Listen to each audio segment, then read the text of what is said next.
We welcome you to Bowie's Creek, North Carolina, a matchup of the two top teams in the Big South Conference. USC Upstate surrendered 17 runs last night. How do the Spartans respond today? The Camels look to win the series here at Jim Perry Stadium. Welcome inside the booth with former Campbell standout and Big South All-Conference Cole Hallam. I'm Evan Budrovich. The last three games for USC Upstate, 59 runs allowed. How do the Spartans show signs of life today? They got to start it out with pitching, and for the first three innings, if they can put zeros up, that's going to give the offense a chance to strike first and put them in a good position here on Saturday. Starting pitching, the key story in this game, and what a unique matchup. Austin Morgan gets some of the best run support in the conference. Cade Keeler with a top 10 ERA, 0 wins. You don't see that a lot in college baseball. You don't, and Keeler's had some tough luck, a few tough draws. He's always going to go out and give you his best stuff, but the run support hasn't been there. Austin Morgan, on the other hand, has been really good in conference play so far for Upstate, so looking for an exciting pitching matchup here on Saturday. Campbell dominated in game one, 17-2, and it's the exact same Upstate starting attack here in this second game. Keep in mind, Jack Hennessy, he has the best batting average of any hitter in conference play at .370. He looks to flip the lineup around at the 9th spot. He does. What a weapon to have in the 9-hole. This is a team so deep they can hit 1 through 9, no problem. But to have a guy like Jack Hennessy in the 9-hole really sets the table, turning over that lineup in the middle innings. An offense hitting .298 to open this weekend. Some big-time numbers. And they face a starter who's been as tough luck as any in the Big South. Cade Keeler, quality start at Gardner-Webb last weekend. But Cole, batting average against elite. The ERA is solid. The results just haven't been there. They haven't, and he's done such a good job. Pitching without any run support can really mess with his psyche, but he's found a way to battle through and continue to be good pitch after pitch and outing after outing. So you were a reliever in your college career. When you notice your team's not scoring with you on the mound, his average run support is 2.5 runs a game. How do you keep your composure on the mound? It's tough, especially as a starter, knowing that the win is going to go in your column or the loss is going in the column, and you just have to buckle down and not try to pitch too fine and just try to trust the offense and allow them to do their job. Here's Noah Myers to lead things off. Myers, the South Carolina transfer in his 5th and final season. Despite the fact USC Upstate graduated 3 starters offensively, and all 3 were all conference, Myers brings back that everyday position in the outfield. Led the Big South in runs and steals. He's a great base stealing threat. He is, and what an asset to have at the top of the lineup. A great hitter, great defender, and also a top-notch base runner is exactly what every offense in the country wants leading them off. The Tilbury, Ontario product, one of 2 Canadians on this Upstate roster. Mike McGuire noting his roster is so diverse that the South Carolina contingent is much smaller than he would like. He wants to build the in-state talent on this roster and has to sort of build it by recruiting these last few years. The recruiting is an art, and a lot of times coaches will go outside their general area to find the talent and find guys that are going to succeed in their programs. As you start to build that Upstate brand and that name like they've done recently, those in-state guys will start putting them at the top of their list. Here's a quick test for Waldy Arias, and I believe that's a 1-4-3 putout. Did Keeler get his glove on that? He did. A little deflection there. Almost actually cost himself a hit. Waldy gets a great break on that baseball. Deflected back towards where he was playing originally, able to hang with it for the first out of the inning.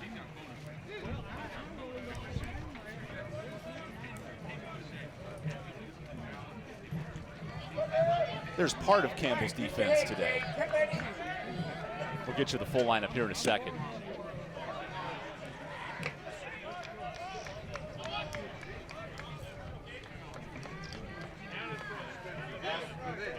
And it's interesting, right, because Cade Keeler, with the lack of run support, well, he helps himself over there defensively. He does, and it's something you see with Campbell pitchers as that ball hits the right field. Good break on it by Harrell. We've seen good defense from the Campbell outfield so far this weekend, but the athletes extended the pitcher's mound also for Campbell. These guys want to run off the mound. They want to make plays, catch fly balls, and Keeler's an extension of that also today. Keeler was a 2-sport athlete, football and baseball in high school. His father is maybe the most athletic of any fan in the stands. He's always moving around in the park. I wonder as a pitcher how that translates with athleticism from one to the other. There's Noah Sullivan watching the strike. He had one of the 6 hits for Upstate yesterday. Went 1 for 4 in the loss. Facing a confident Cade Keeler today. Oh, I told you it's windy out there, and the cameraman's having a little bit of trouble hanging on. It's blowing pretty good. It's blowing even firmer up top, and we did see some miscues on fly balls yesterday, up and down either side of the foul lines.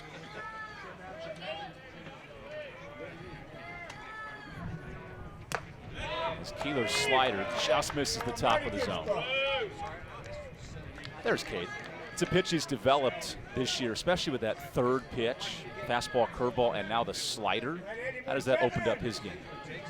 It just gives him a different offering to go to. If he wants to pitch high in the zone, typically you're going to throw curveball off the fastball up in the zone. Good fastball there, but that fastball being down in the zone will translate better to the slider for a strikeout pitch because it comes out of the hand at a more similar angle for a longer period of time. But if he's going to throw the four seam at the top of the zone, look for him to go to that big curveball and start that one at the top and have it finish below. He tries the fastball this time, so the count is full.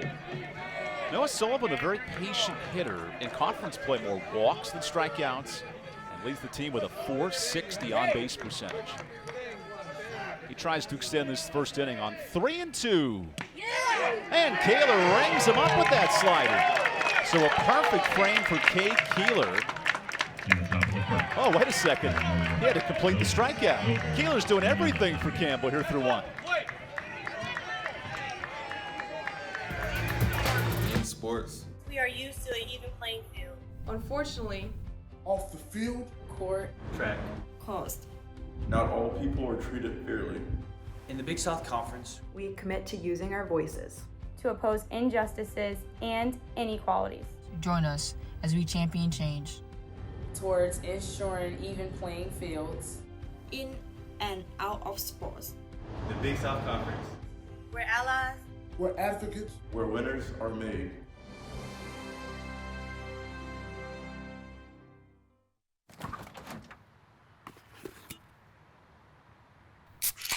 Well, folks, it's only 8 a.m. and it's going to be another hot one. Today's high is 85 degrees with lows ranging in the upper 50s. Tomorrow's more of the same, plus some light wind coming in from the northeast. Coming up at 8:30, Paul's got an exclusive Babe, heartwarming it's story. 8 a.m.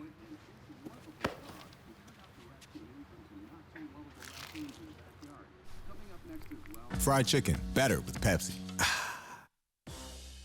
Woo! Papa John's just took their fresh, never frozen dough and hand stretched it into thin, oversized New York-style slices. I mean, look at that crust. That is the perfect crust thickness no matter how you eat it. So you can fold it or not. But I ain't gonna lie though, I fold it. Get a New York-style pizza from Papa John's. Better ingredients, better pizza. So this Campbell offense under Justin Hare, they have surged in Big South Conference play. 350 average in 7 games. What's been clicking for this lineup? It's really the approach of 1 through 9. They've been able to grind out pitchers and become less predictable at the plate. So a big part of that for them was getting off a fastball. Guys have been willing to hit breaking ball early in counts, and in return, they've gotten more fastballs, more pitches to drive up in the zone. And it's a 1 through 9 approach of just starting to win pitches and grind the pitcher in what you want to throw. And it's been a big change for them, but it's paying dividends here in the middle of the season. Austin Morgan's challenge is slowing down this Campbell offense. He was very good his last start, 6 in the 3rd innings. How does he replicate that today? He's got to force Campbell to get to hit breaking ball. If he can change speeds early, become unpredictable, allow that fastball to get on hitters. It's not the firmest fastball Campbell's going to see, probably even on the weekend, but if he's able to establish breaking ball and off speed early, that fastball will play a little bit more for him in the middle innings of the game. Mike McGuire noting his competitive level, his competitive energy is the highest of his pitching staff.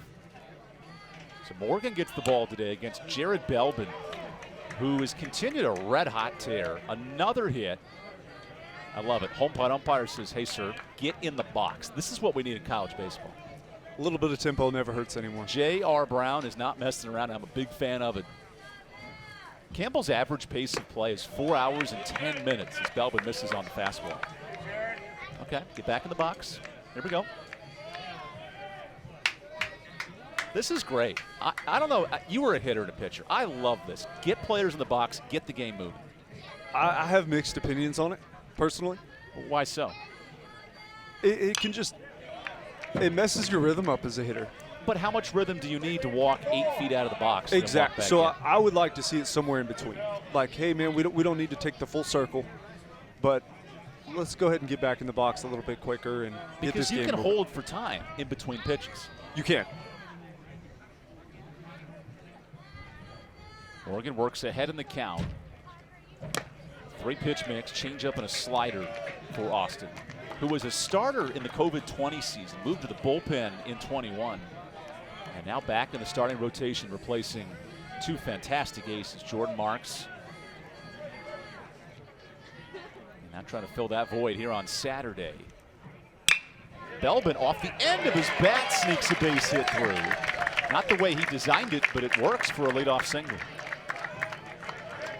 Well, you talk about Belbin being hot. It doesn't get much hotter than a check swing, 90-mile-an-hour line drive, sneaking through the 6-hole right there. Belbin really in kind of a defensive mode, just kind of pokes that bat out there, doesn't even finish the swing, but he's strong enough to shoot that one through the left side of the infield. That combination last year of Garbrick and Jordan Marks won 14 games as a pitching staff. That's such a tough item to replace, and that was something that Mike McGuire was very candid about this week. His team looks to find seniority on the mound, experience, as Harrell shoots a missile into the stars.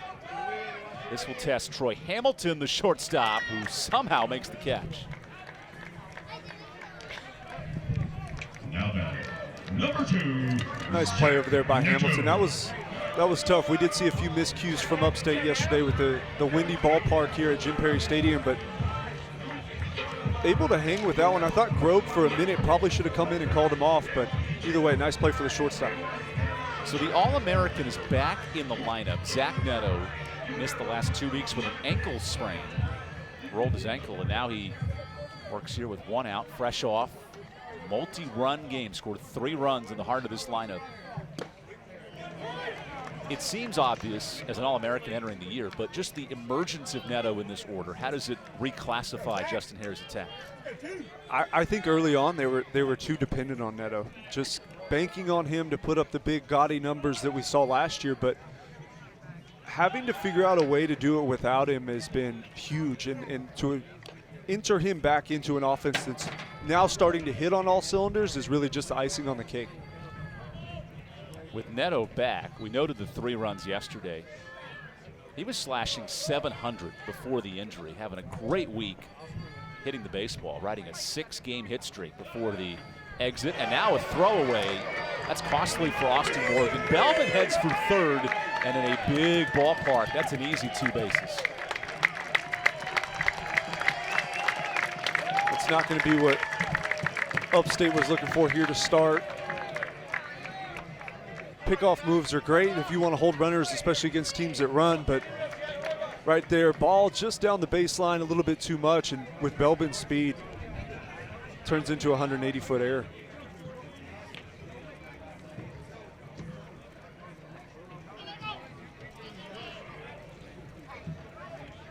We mentioned Upstate has allowed 59 runs in 3 games.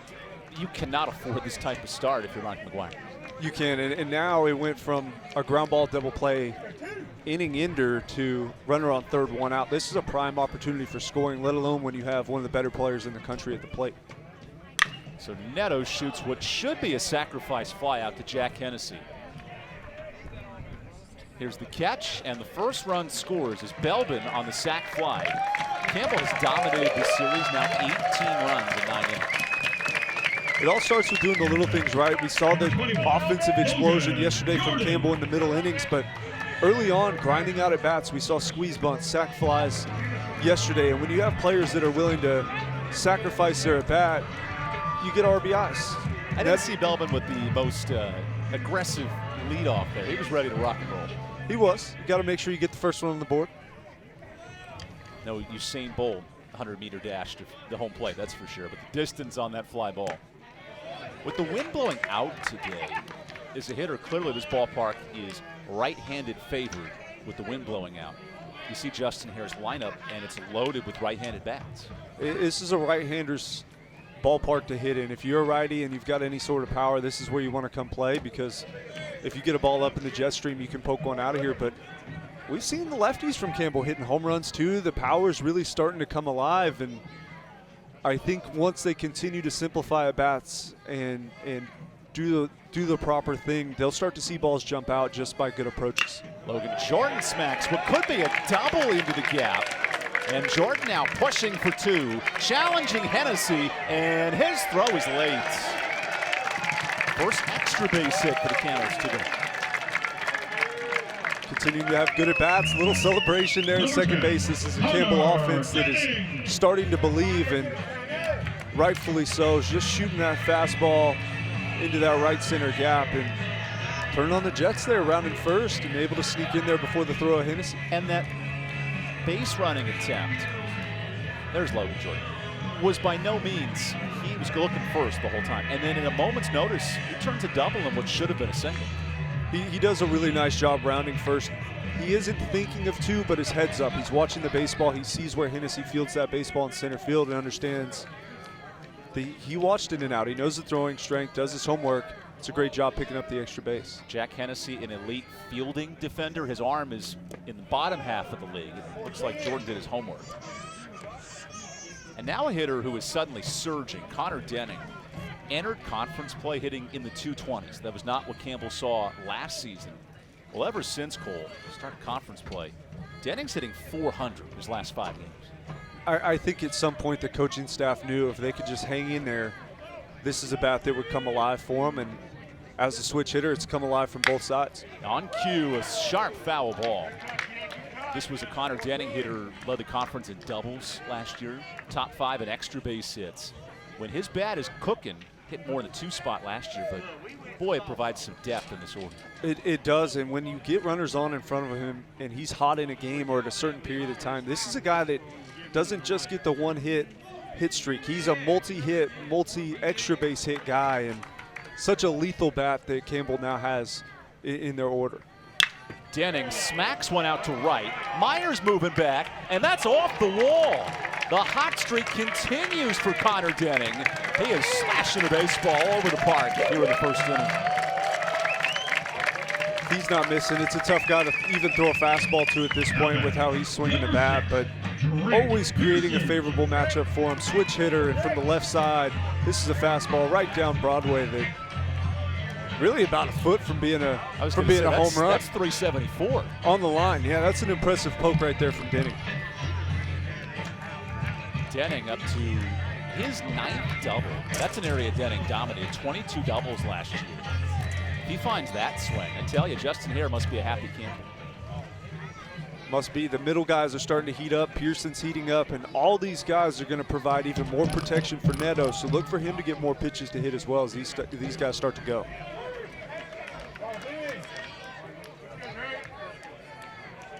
So Drake Pearson hits with a 2-0 lead. Such an infectious rally. We saw yesterday Campbell jumped out 5-1 in 3 innings, put that game out of reach. How can they do the same today? And Austin Morgan has to be careful because his offense has bailed him out the last 5 outings. He's allowed 5 runs a game. His team has scored 7.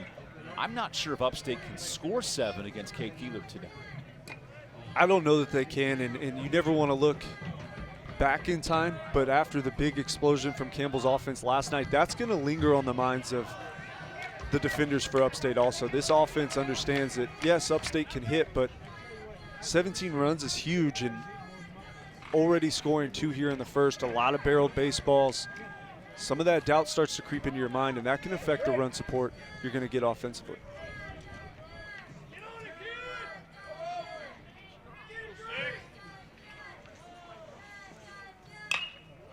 Pearson flies one to right. This ball has a chance and drops fair. Oh no, it's foul. Oh my gosh, I gotta see a replay. Really? I didn't think it was overly close. What do you think? Oh, that's fair. That is 100% fair. That's a ball that doesn't even touch the foul line. It touched inside the foul line. Yes. So the umpires will challenge this call. But I tell you what, Cole, that seems clear as day. That should be an easy one to overturn. Now, do they allow the runner to score if they overrule? Because you can't guarantee that'd be 2 bases. So it'd be 90 feet there? I don't know, because if you factor in that there's 2 outs, possibly. But the way I understand the ruling, the umpire cannot assume a runner will go 2 bases. Right. Especially when Pearson only takes 1. That doesn't help the situation.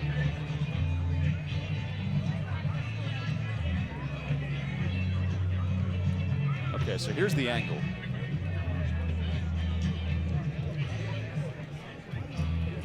And that's clearly fair.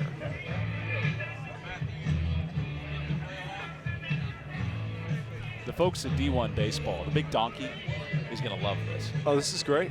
I mean, you talk about being right in position to make the call, and yeah, that's fair. We don't mean to pick on Lindy Hall here, but he couldn't have positioned himself any better to make the call. He was in the perfect spot to make the call, and there is a human element to this, of course. He also doesn't get to view it in slow-mo probably like we do. But no, this is unfortunate because it's clearly fair. And how do you... The only thing I can think of is possibly he thought the ball was touched. Foul? But that on the way down, and in which case would overrule where it lands on the ground if the ball was touched by Sullivan while he was in foul territory. You're trying to come up with some like Rubik's Cube explanation here. It's not that complicated. I've been wrong before. I'm trying to help a guy out. Is the ball fair or foul? I have it fair. And umpires make mistakes. We're not saying it's the worst thing in the world. That's why replay is valuable. Because fair that's ball. fair. It's fair ball. Okay, here's the ruling.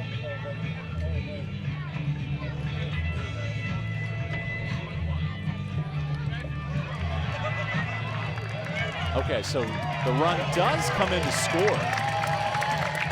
And I think Mike McGuire has some questions.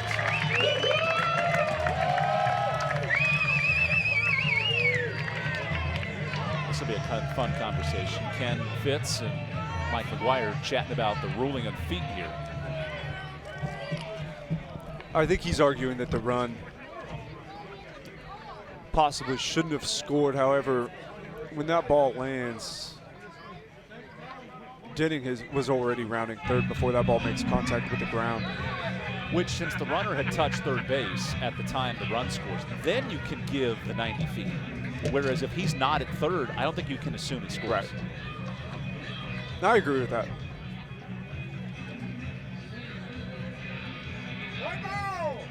I agree with that. I agree with the argument, too. I'd be frustrated as a coach.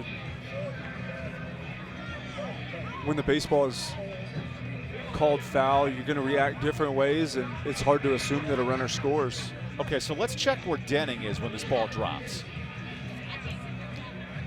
It drops about right now. Yeah. I mean, he's rounding third. He's halfway to home by the time the hands are in the air.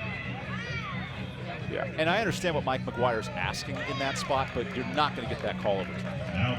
You're not. And I believe fully that the call was made correctly or corrected now on the replay, but I think as a coach, when you have a pitching staff that's been struggling, you got to make the argument and try to help those guys out as well. They need it.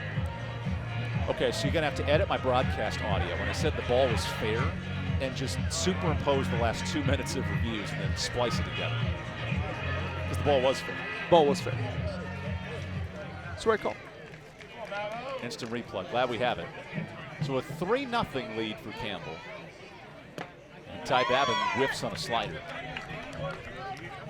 Babin has reinserted himself into the lineup and rides a 6-game hit streak. This is a batter who in 115 career games, he's hitting around 250. If he starts to contribute, that adds a pop and a presence. He's definitely starting to swing it with more confidence, and we've seen the extra base numbers as of late, a couple home runs. Starting to feel himself offensively. The swing was rebuilt over the summer, and you can tell, and there's been a bit of an adjustment period, but starting to get more comfortable with it. So like Arnold Schwarzenegger in Terminator 3, he is rebuilt from the ground up, and here comes the senior at the plate. Accurate. He is a completely different hitter from what the Big South has seen in the last few years. Like Albert Pujols, he is not a man but a machine, who is now slashing over 400 in conference play, having a breakout month. 430 in the Big South, including a home run last weekend at Gardner-Webb in a road sweep. That's why Campbell sits 6-1 in the conference. Upstate not too far behind at 7-3.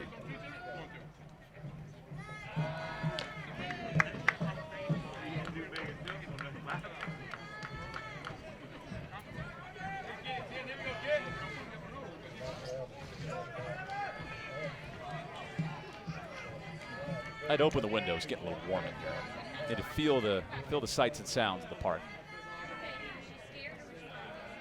Okay, this is a little monotonous. Because in the major leagues, you can't pick over 3 consecutive times. That's a new rule starting this year. Which I can't say that I agree with, but oh, stop it, correct. You former player. You need to speed the game up. You do, but I just think there's other ways. Throw the ball to the plate on 1 and 2 and get the batter out. Runner goes. And you're going to say, well, he knew he wasn't going to throw a 3rd time, so of course he was going to try to take the base. Well, if you strike the batter out, it doesn't matter. Yeah, but it doesn't work that way. It doesn't work that way. It's, as a pitcher, sometimes when you pick over, it's also just simply a delay. Like, you're not comfortable enough to deliver the pitch yet. You want to see if you can get any action out of the base runner and keep the hitter thinking. There's not a lot of things more uncomfortable in life than a 2-strike count. That's what Babin faces here with 2 outs in the inning, and he evens the count. So Austin Morgan has spent 3 pickoff attempts focusing on the runner. Now he's in danger of losing the most important man, the hitter at the plate. I think if he can execute a changeup here, that does the job. Babin's looking to jump on something with a new swing, new power. It's a lot of fun to hit for extra bases, but with 2 strikes, we'll see if he can simplify. Morgan has struck out 7 or more in his last 3 starts, pounding the zone. Babin fights it off. This is the type of at-bat Justin Hare has not seen from his club in non-conference play. Things have really changed here in the last 2 weeks. They're just a lot more grinding. They're finding a way to foul pitches off. They're getting off a fastball and hanging in there. Babin, that's a pitch 2-3 weeks ago he swings through and able to fight it off, continue grinding out a good arm on the mound in Morgan. Has the feel of a death by 1,000 cuts facing this Campbell offense. As Babin hits one somehow in play, and Morgan ends the inning. Not before Campbell scores 3 runs on 4 hits, and the hottest offense in the Big South continues. 1 error, 1 man left on base. It's bow time. The workday might be ending, but your family's hunger is still gearing up for the night shift. Now you could unload groceries, chop, dice, mince, preheat, heat, slap around the smoke detector, and then celebrate with a big old pile of dishes. Or you could just drop a big bow box on it. Because when you can feed the family with 12 Supremes, fixins, biscuits, and tea, you can clock out and still spend some well-earned quality time with a delicious dinner. It's bow time. Whether you're a contractor or do-it-yourselfer, Sunbelt Rentals is committed to making it easy to get the tools and equipment you need. With a vast network of locations across the U.S. and Canada, no one brings more yes to your project. Our broad inventory and dedicated team of experts makes equipment rental absolutely available, positively reliable, and unquestionably easy. Visit sunbeltrentals.com to reserve your equipment or find a location near you. In the last 10 years, Emerge Orthopedics has really been on the forefront of doing orthopedic urgent care. We realize that a lot of these accidents happen after hours, and patients want to get seen and get diagnosed and get taken care of. Emerge has a number of orthopedic urgent cares throughout the Triangle, and some of which are open 7 days a week, open till 9 o'clock at night, and that's been a huge benefit to patients. Patients routinely give us compliments on that and the care they receive there. So USC Upstate's offense One of the best in the Big South entering this weekend. Cole, they've gone dead quiet in the first 2 innings. How do the Spartans figure it out offensively today? I think while Keeler and Harrington are two completely different pitchers, I think you have to approach them the same. Attack their fastball. If you get either one of them off fastball, they're significantly less comfortable with breaking ball and off-speed offerings. So jump out early, see if you can put a big swing or two on Keeler. The ball will get out. He's a four-seam. And this is not a home run hitting team. 52 steals, over 40 stolen bases. They're going to put the ball in play and put pressure on him. They are. They just need to do it early in the count. Don't allow him to dictate the tempo of your at-bat. Tempo is a key word that is discussed with these two clubs. Campbell won 6 of the 7 meetings in the regular season last year. From a psychological standpoint, that is so tough to overcome because we saw how last night's game ended 17-2. As Keeler works ahead on Cameron McIntosh. That's a hard mountain to climb and overcome if you're Upstate. It is. It can start to wear on you. I think if Campbell gets out of here with today's game, they should be able to complete the sweep. But if Upstate has any chances of getting a game, I can't help but think this is probably the one they have to get before that mountain gets just a little bit taller. Ain't no mountain high, ain't no valley low, ain't no river wide enough to give Cade Keeler some rare run support today. It's the most runs he's gotten in the first inning all year at 3. And now he pumps in a strike. Nope. Oh, that's a strikeout. That's a strikeout. I'll give you that one. It's a second chance there for Cameron McIntosh. I would like to see, speaking of speeding up the game, I'd like to see a uniform rule regarding check swings. What do you mean? I just find it to be so inconsistently called. As there's a swing and a miss. So Keeler, one pitch later, gets his second strikeout. He's dealing today. Fastball feels good. Sliders really good. Haven't seen a ton of the big breaking ball, but when you're throwing 94 on the corner and the slider's working pretty vertical, that's going to be a tough matchup for an offense. When the Snapdragon joins the party, then you got something cooking. You look at the strikeout leaders in the Big South. Thomas Harrington leads the league. Cade Keeler is 3rd overall. There's a 20 strikeout difference between Harrington and Keeler, and yet those two are as dynamic as any starters in the league.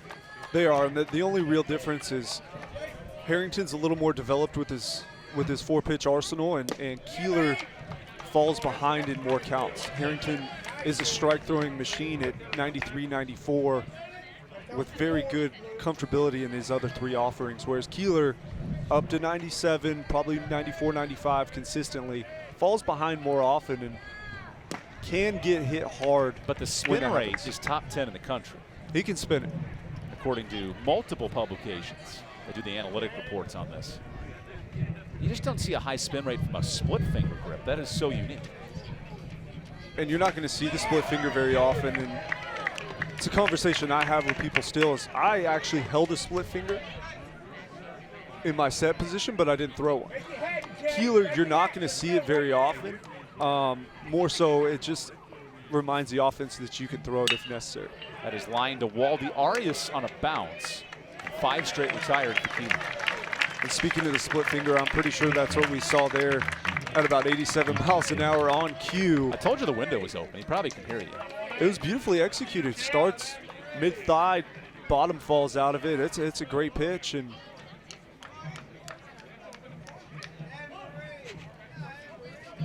yep, that's the split finger there. Great pitch for Keeler. If he's able to find that one, that'll definitely add to the arsenal. Also help him with the left-handed hitters in the lineup.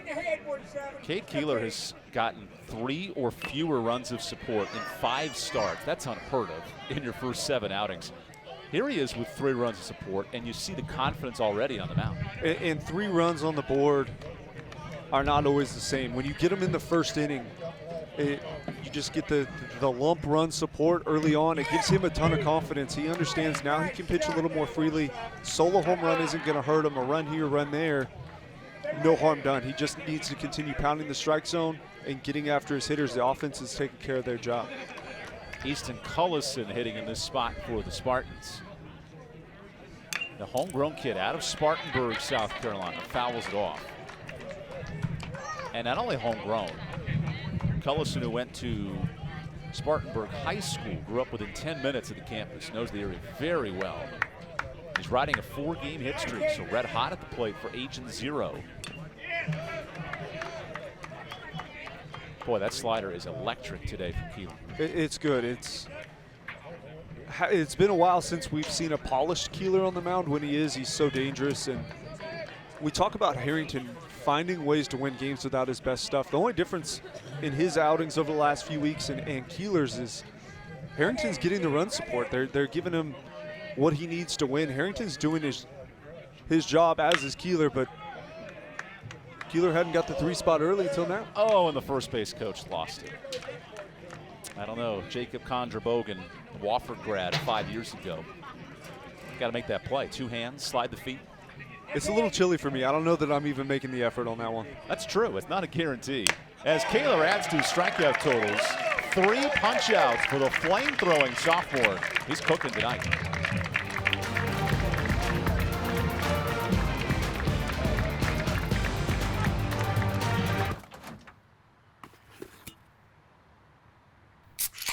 Well, folks, it's only 8 a.m. and it's going to be another hot one. Today's high is 85 degrees with lows ranging in the upper 50s. Tomorrow's more of the same, plus some light wind coming in from the northeast. Coming up at 8:30, Paul's got an exclusive Babe, it's 8 a.m.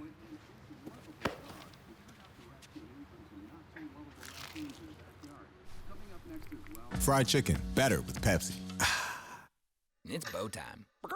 The workday might be ending, but your family's hunger is still gearing up for the night shift. Now you could unload groceries, chop, dice, mince, preheat, heat, slap around the smoke detector, and then celebrate with a big old pile of dishes. Or you could just drop a big bow box on it. Because when you can feed the family with 12 Supremes, fixins, biscuits, and tea, you can clock out and still spend some well-earned quality time with a delicious dinner. It's bow time. Big things are happening this year across the South, from the mountains to the coast. The fast are getting faster. The strong are getting stronger. And the best is getting better. Get ready to raise your expectations. Get ready for something big. Ingalls, a proud sponsor of Big South Sports. Cade Keeler cooking 3 strikeouts early. The fastball's electric. The breaking ball's been good enough. And if that split finger's there, it's going to be a long day for this upstate offense. What makes Cade Keeler so untouchable today? I mean, there's been no hard contact against him. He's got all 4 of his pitches, which is rare as a pitcher. You're lucky to have 2. If you have 3, you figure you're going to be tough to beat. And if you got 4, you're a tough matchup for anybody on the planet, especially in the mid-90s. And that fastball's electric, and he's been able to command it very well. Keeler is the top-ranked draft prospect in the Big South in the 23 draft class. So not this year, but next spring. Zarius watches the strike here. While these numbers, and don't be fooled, have not been prolific, but his on base is excellent. 42% of the time he reaches base.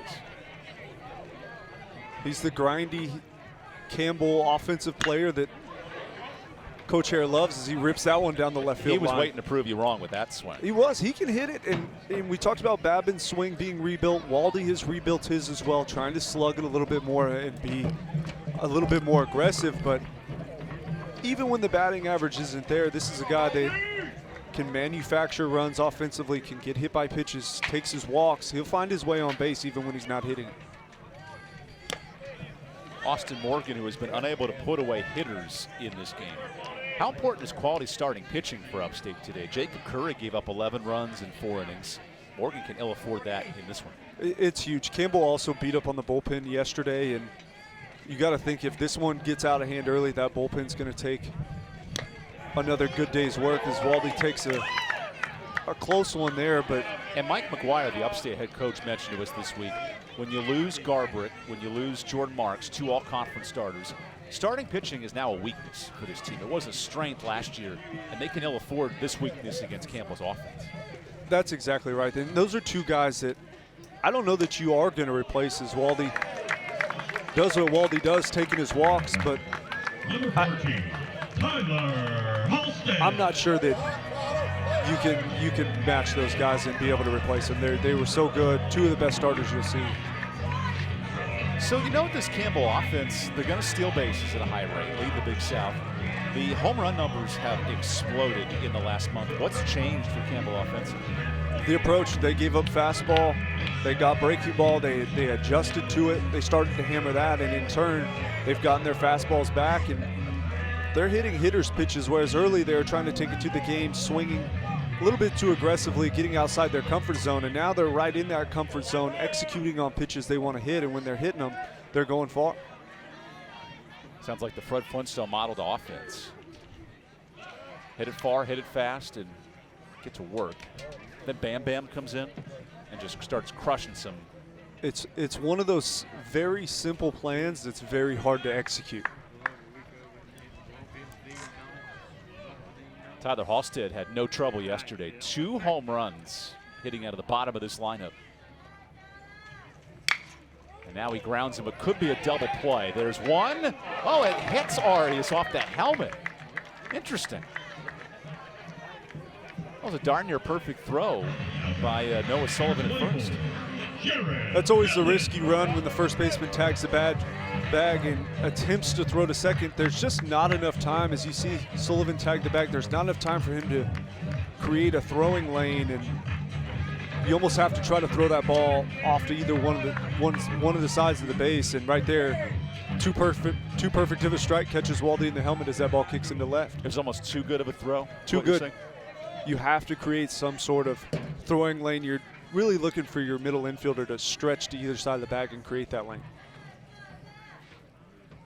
Which is why as a runner you're always taught, you occupy the middle and make the fielder take that option. And the game's changed with the rulings, but used to be they teach the hitter, the runners to run at the glove. So if he's to either side of the base, you're going to run at the fielder trying to disrupt a throwing lane. I don't know that you get away with that nowadays, but because now it's called runner's interference, right? And you're given the automatic out.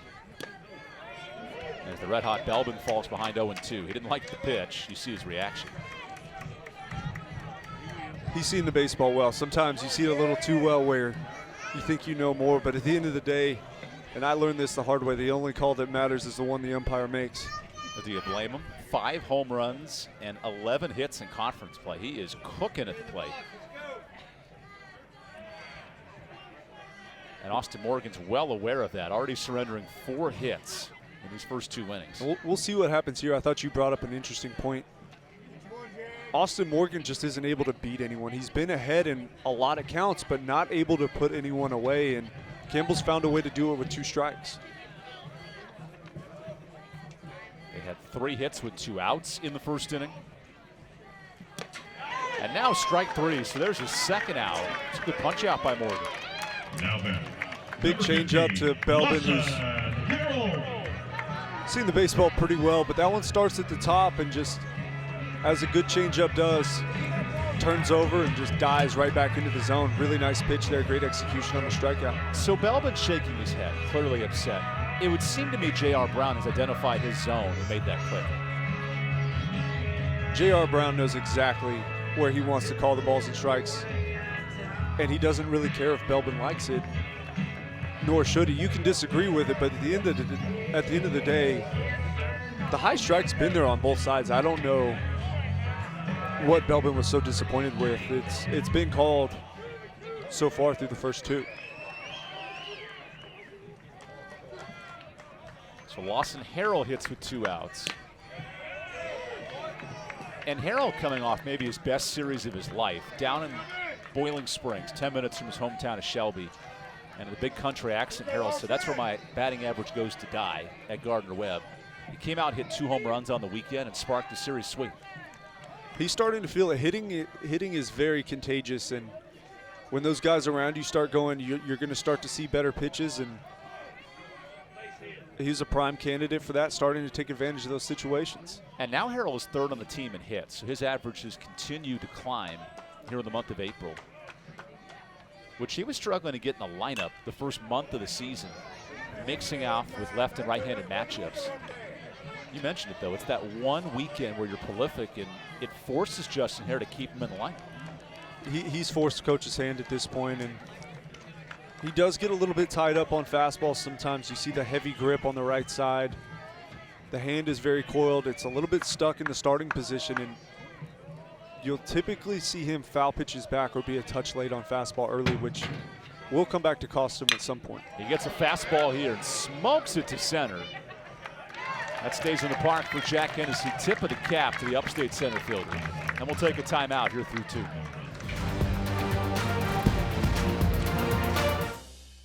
Woo! Papa John's just took their fresh, never frozen dough and hand stretched it into thin, oversized New York-style slices.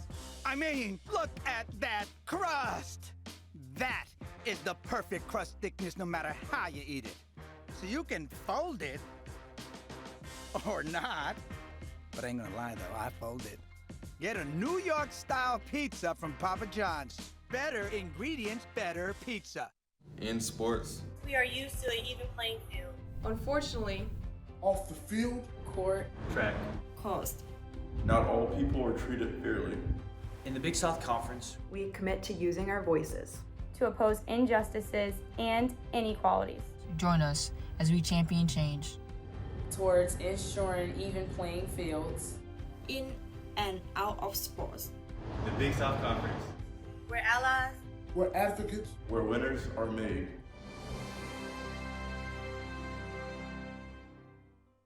There's not a secret to what actually happens behind the scenes at a bank.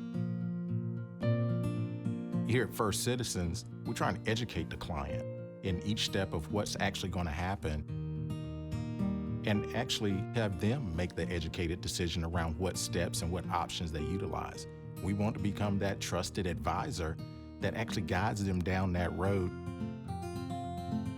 helping you reach your goals. That's Forever First.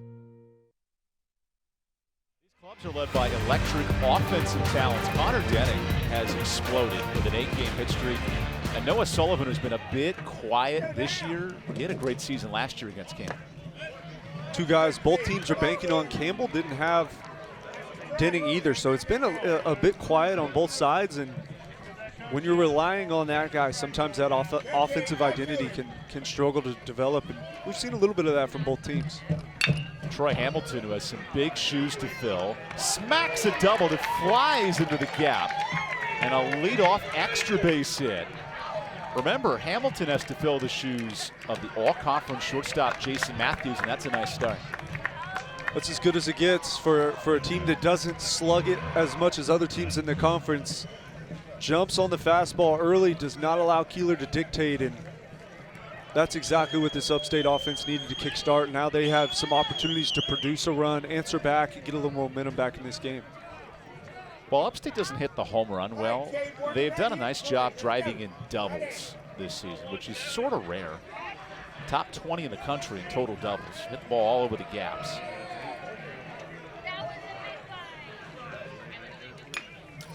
Adam Grobe aggressive on the first pitch. What's changed offensively for Upstate here in the third? Hamilton did a great job of hitting early in the count, gets his fastball.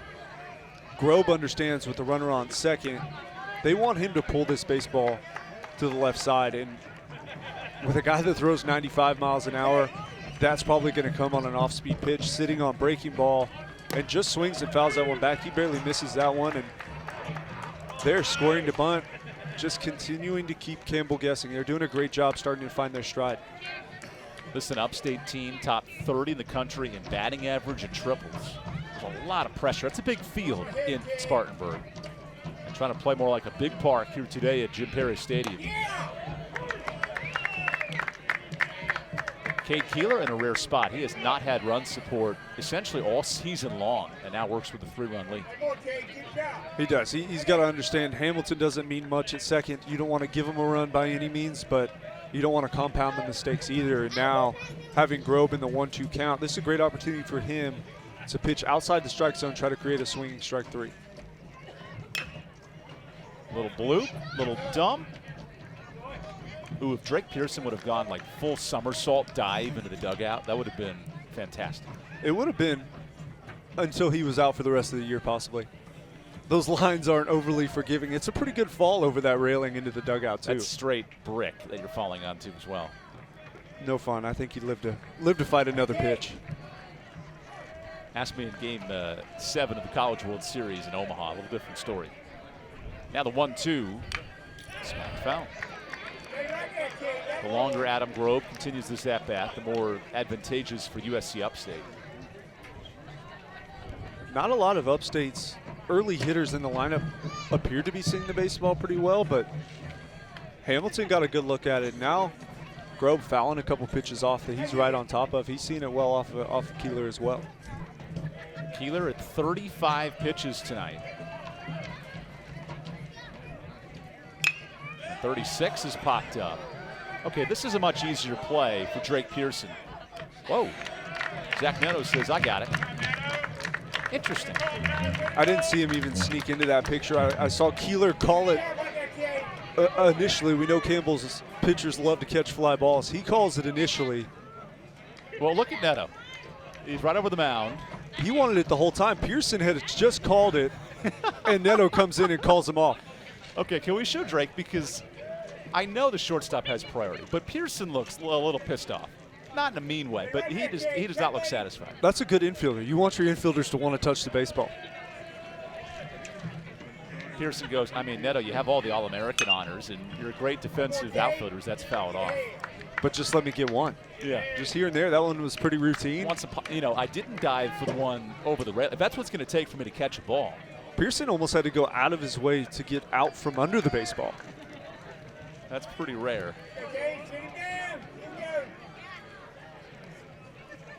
So Jack Hennessy in the bottom of his Upstate lineup.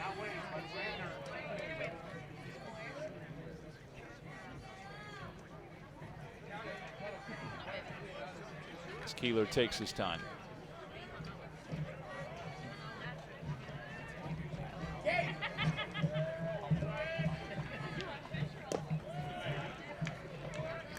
Kate Keeler, a big fan of those Bang energy drinks, which is so fascinating because his personality on the mound is not as high-strung or intense as you'd think for someone who's so antic all over the place.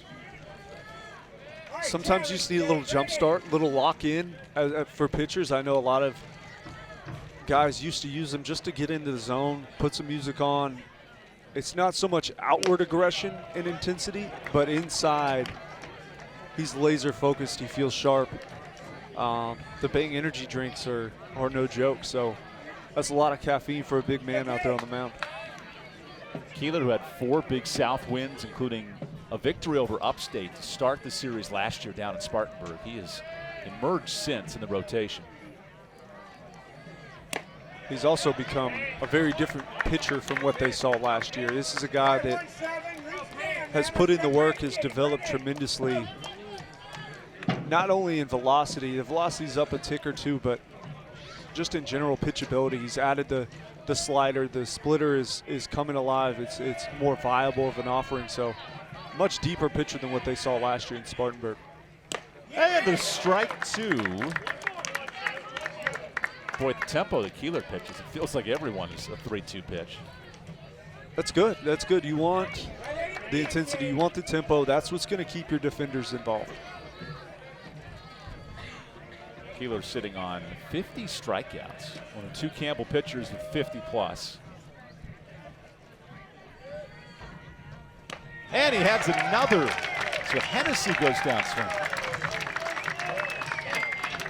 You can't help but think at this point, Upstate's in desperate need of a hit here. Runner on second base to start off the inning, get the fly ball, and the gas there, just too much for And that would Hennessy. seem to be the pitch Hennessy wants, 94 down the middle.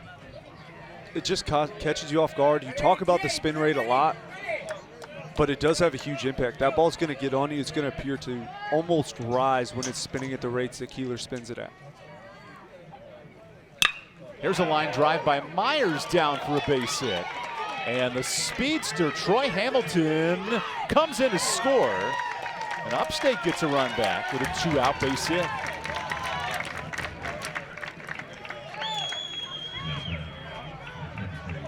Little too good of a pitch there from Keeler and to a good hitter. And that's the split finger just hung right over the middle of the plate, 85 miles an hour.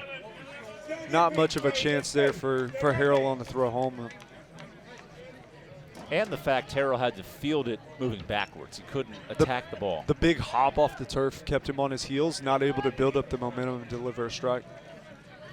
So who's in that school bus is the question. There's a strike. There's a lot of buses on campus today. I know there's a robotics competition in the Convocation Center, the arena across the street. Imagine if these guys drove on Magic school buses to Big South games. So he throws 94 miles an hour, but lobs a 20-mile-an-hour pickoff attempt. We saw Upstate throw it down the line early. If you're not going to get your guy, more so just making the base runner know that you're thinking about him a little bit, delay delivering the next pitch. Sometimes it's just stalling until you get the pitch call you want. Runner is off. There's strike 2. Just a bit late on Babin's throw. Justin Hare asking for interference, and he won't get it. It's interesting, right, when the team that commits the penalty more times than not asks the umpire to check on something.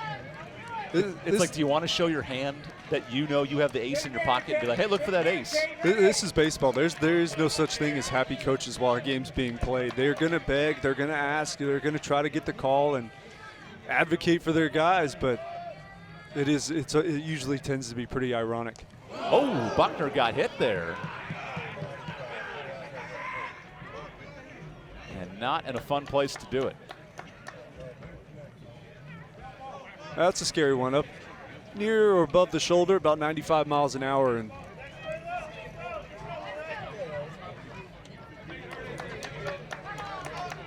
I doubt it felt good. Always could have been worse at that level. Keeler trying to establish the inside corner occasionally with runners on. They're going to have one get away from you, and that one just staying high and arm side touch catches Buckner. Buckner plunked for the 13th time. Him and Sullivan lead the club for USC Upstate. And oddly enough, these are two teams that are both in the top 10 in the country in hit by pitches. Very stylistically even with the matchup. It works. There's so many things that hit by pitches establish. One, you get base runners, but two, as you can see there, typically you can take the inside half away from a pitcher. You can make him feel drastically uncomfortable and shrink the strike zone. Right there, Keeler going back to slider away after the high and arm side missed fastball. You can't afford another hit by pitch and loading up the bases here for Upstate. Spartans with a run in this inning, and they would love to add to it. There's another strike. Remember, Campbell has dominated this series, a 20-3 run differential, which makes any momentum here in the third huge for Upstate. It is. They've already got one back. If they're able to steal another, this is a ball game they're happy to be in, and understanding that they're going to hit late. So Neto with a chance to end the inning. And clean work for Cade Keeler. He gives up one, and that's it. We go to the bottom of the third. 2-run inning.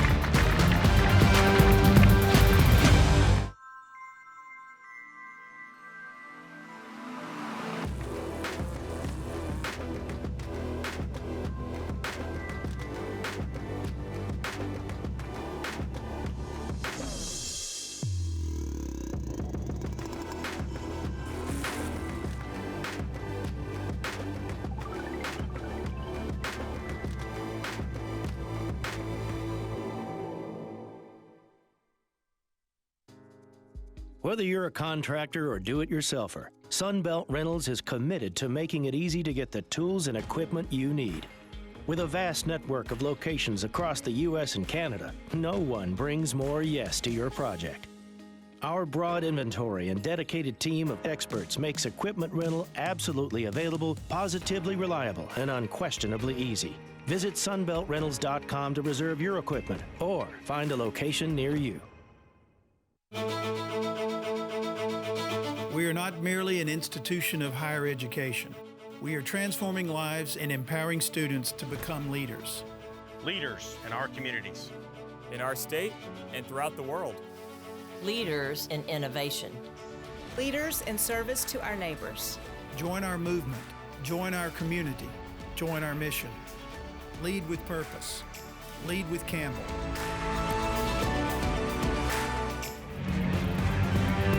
This Campbell squad at 9-8 at home. They have some work to do in this ballpark, but high expectations. 3-time champions. They face the number 2 team in the conference coming into Upstate. What have you seen from Campbell here this weekend? I've seen a team that's starting to round into form and deliver on the hype that was delivered to them preseason. They were expected to be a team that was going to contend late, possibly see a regional or a super regional, and we saw nothing of the sort early on. But with the offense rounding into form, the starting pitching has remained good. Really, to me, if the bullpen steps up, this is a team that could contend with the hype that was delivered to them early.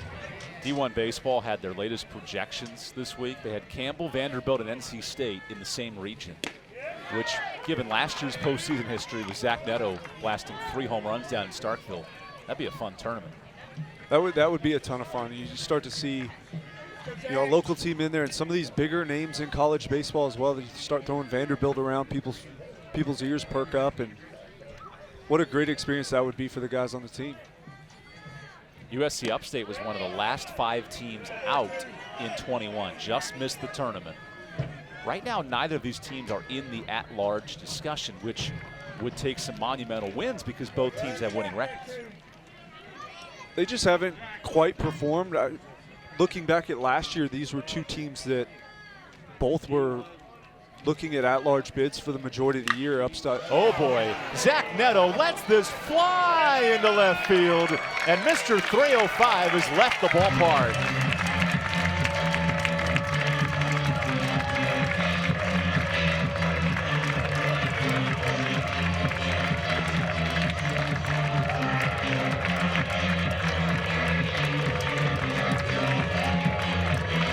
Welcome back to the ballpark, Zach Neto, as he hits that one about 450 over that left field wall. Gets every bit of it, and that's what the scouts are here to see. That's what the fans are here to see. Hung slider, and against a hitter. A hitter still going. A hitter his caliber. I mean, that ball was in the air for a while. Zach Neto, welcome back into the lineup. Fresh off an ankle injury. That ankle looks ready to go. It's his 4th home run. He looked about a half step, I thought, behind yesterday. Today, starting to settle back in. That was a very comfortable swing made there on the slider.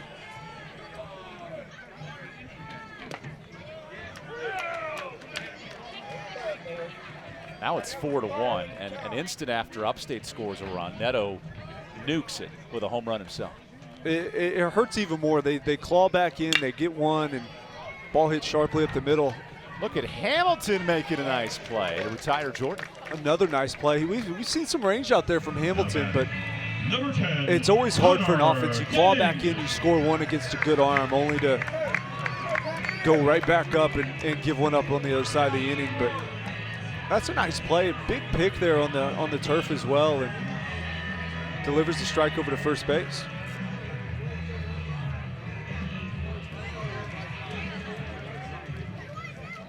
This has got to be tough if you're Austin Morgan. Everything hit hard against him, including Denning, who smashed a double off the wall his first time up.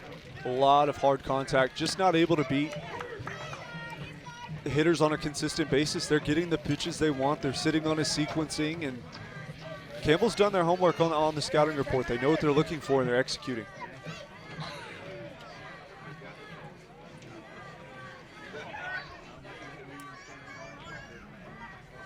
Denning hits one right into the shift. And Cameron McIntosh, who thought there was 3 outs, makes the second. We do play 3 at this level, correct? You've been, oh, come on. You've been there before. You've had your moment like that. We used to give each other a bad time about that. He's far from the only person that's ever happened to. Hey, we played 3 here. We played 3 at this level, all right? We're going to go ahead and get one more. And if you're Justin here, what a resurgence from his offense, who's now blasted 50 home runs. This power surge has come out of nowhere in 8. It's probably relieving Coach Hare of quite a bit of anxiety that was going on early in the season. Another tough snag for Cullison at third. And an error. So that extends the inning. And this is something Upstate never does. They're so solid defensively, 980 fielding percentage. Yeah, that's a tough one. A pitcher that's getting hit hard. This ball hit sharply by Pearson. Colson's got to come up with a little better throw as Sullivan not able to come up with the pick, but that's going to be an error on Colson over there at third base. Tough play, but one you got to come up with. We noted Upstate losing 3 starters defensively. This team's fielding percentage has dropped 20 points from one year to the next. That's a hard thing to replicate. It is, and typically, if you want to win ball games at this level, you're going to have to win 2 out of 3. You're going to have to win the hitting battle, the pitching battle, or the fielding battle. And so far, you really paused on the fielding part. I know you were a utility man and a first baseman, but bringing in the audience, heavy pause. They taught me that in my communications degree here. But you got to win 2 out of 3, and so far, Upstate not pitching it at a super high level. You're going to have to field it. You're going to have to hit it. Upstate was the top fielding team in the Big South last year. Things have changed in a hurry here in 22. Now to 5th in the conference. Notre Dame, the best fielding team in the country, 990 fielding percentage, and Link Jarrett's club now a top 10 team. That's fielding at an elite level. You don't see that very often at the college level. That's a pro level statistic right there, fielding it at that high of a clip. Babin will test this defense. And how about that? McIntosh did know there's 3 outs this time to end the inning. Zach Neto uncorks his 4th home run to capture this inning.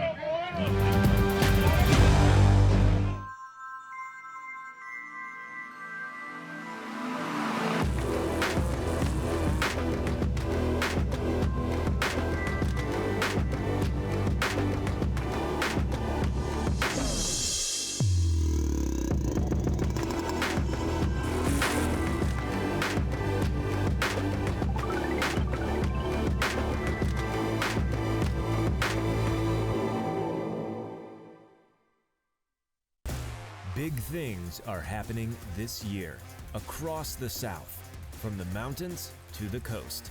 The fast are getting faster. The strong are getting stronger. And the best is getting better. Get ready to raise your expectations. Get ready for something big. Ingalls, a proud sponsor of Big South Sports. There's not a secret to what actually happens behind the scenes at a bank. Here at First Citizens, we're trying to educate the client in each step of what's actually going to happen and actually have them make the educated decision around what steps and what options they utilize. We want to become that trusted advisor that actually guides them down that road, helping you reach your goals. That's Forever First. USC Upstate entered the year as the #2 team in the Big South. Lived up to the billing so far at Cole in these last 2 games. The pitching staff has just not provided the help. They haven't, and anytime you give up bulk runs early in games, it's hard for an offense to find their footing when they're trying to put up crooked number after crooked number. Campbell's found a way to put them on the defensive early in games, and so far it's been working. If you're USC Upstate, how do you flip the switch? This is a team that started 18-11, very good record, but these last 3 games going back to the High Point Sunday matchup have been brutal. The first 9 outs for High Point or for Upstate has been what's been hurting them, and when you get behind big early, that really changes the psyche of an offense, and it's tough to play from behind and chase big numbers. That's exactly what's been happening at Upstate.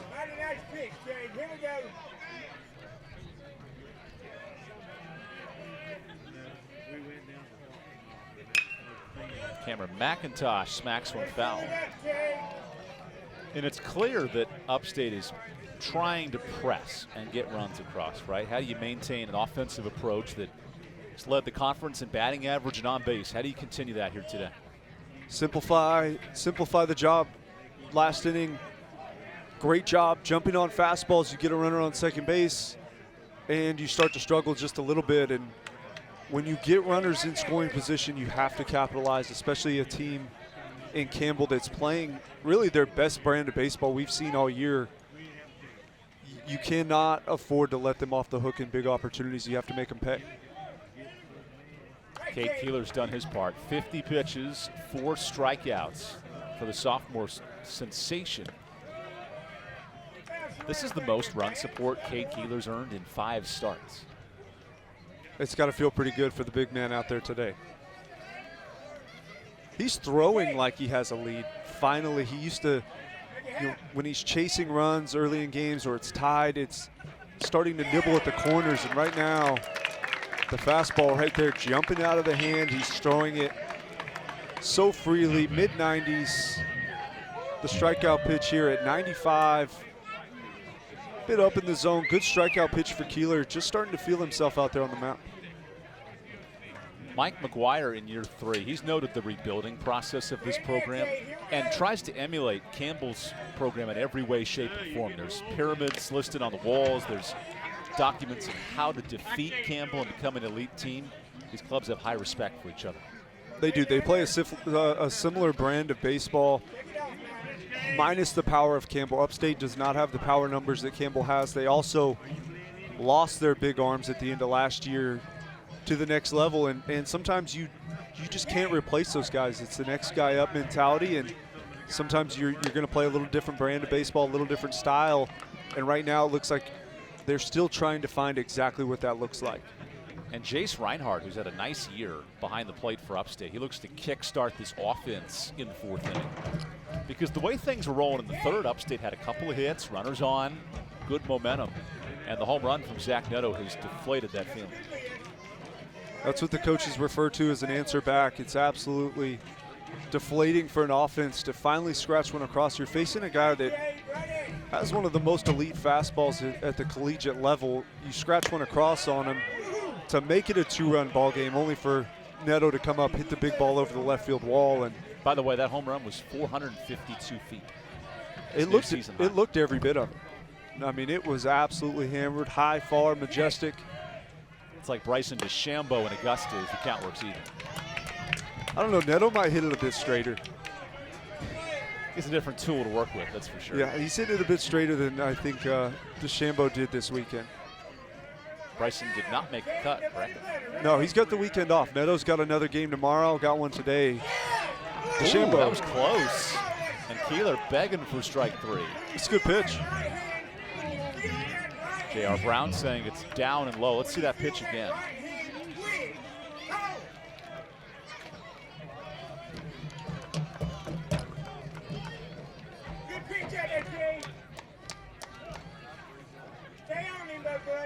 It's all about visualizing these things, closing your eyes, rewatching it in your head and seeing, because that could have been a 6 strikeout.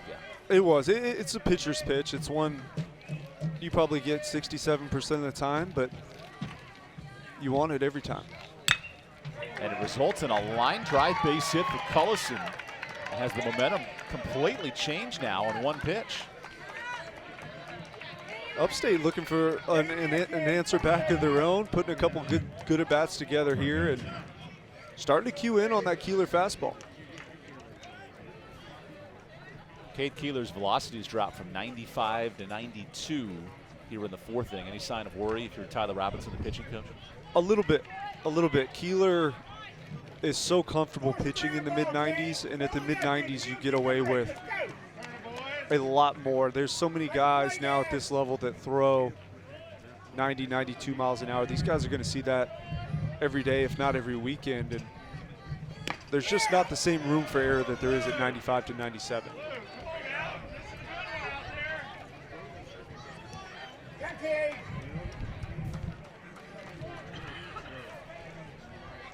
Troy Hamilton, who leads Upstate, not only filling the role of great shortstop Jordan Myers, but now trying to fill in a role offensively. He's hitting just 200 in conference play, and this is sort of the brand of shortstop that Upstate loves to recruit. Hamilton had 6 hits last week alone against High Point and Kennesaw State. Because Jordan Matthews was amazing at shortstop, the Australian transfer. He had 360, first team all-conference at the shortstop position. And Hamilton falls behind. I always figured if a shortstop hits above 250 and fields it like he's supposed to, leads the team defensively, anything else on top of that is a bonus. And Hamilton hitting well above the 250 mark. We've seen the defense already today. It's a good staple for them in the 6-hole. 20th start for the first-year shortstop as he pops it up. Babin battles the wind. He's got it. It should have been an infield fly, right? Unless it was foul ball. Foul territory. It can only be infield fly. It was tough to hear him call it if they said infield fly, but they'll say if fair. So if the ball drifts back into fair territory, is it an infield fly? It is an infield fly. They should have called, it's hard to hear from up here, but they should have called infield fly if fair. Infield fly if fair. You'll hear him say it a couple times. And only if there's an obligation to run. Right. Because that's really tricky with the way Babin catches the ball. Then you have to interpret, well, is he in fair ground when he catches it? Is he out of play? Because Babin can drop that ball behind the plate, and it's just a foul ball. Right. But if fair, it now, is the out. Would that be the case of where the glove is? Like if the glove is in the plane of the plate, it's a fair ball, or how does that work? It would be where the fielder is positioned, I believe. Okay. That's a tough one. I haven't seen that one. Because you're standing behind the plate, and then your glove like reaches over your head, and it's back in fair territory. Is that fair or foul? Might need a trusty call to the old rule book. Here comes Zach Neto. Fresh off a home run, makes a great defensive play to end the inning.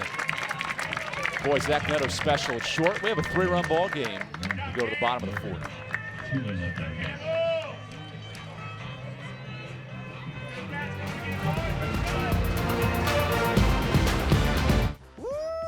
Papa John's just took their fresh, never frozen dough in hand, stretched it into thin, oversized New York-style slices.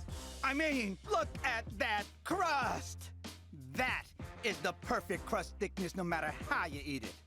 So you can fold it or not. But I ain't gonna lie though, I fold it. Get a New York-style pizza from Papa John's. Better ingredients, better pizza. We are not merely an institution of higher education. We are transforming lives and empowering students to become leaders. Leaders in our communities, in our state, and throughout the world. Leaders in innovation. Leaders in service to our neighbors. Join our movement. Join our community. Join our mission. Lead with purpose. Lead with Campbell. In the last 10 years, Emerge Orthopedics has really been on the forefront of doing orthopedic urgent care. We realize that a lot of these accidents happen after hours, and patients want to get seen and get diagnosed and get taken care of. Emerge has a number of orthopedic urgent cares throughout the Triangle, and some of which are open 7 days a week, open till 9 o'clock at night, and that's been a huge benefit to patients. Patients routinely give us compliments on that and the care they receive. Here's how the Big South sits 3 weekends in and called a race to the top 6. It's a fascinating battle now for that 4th through 6th spot. There's a lot of teams right there in the mix. It's going to be fun to see it down the stretch as the talent in this conference is going deep.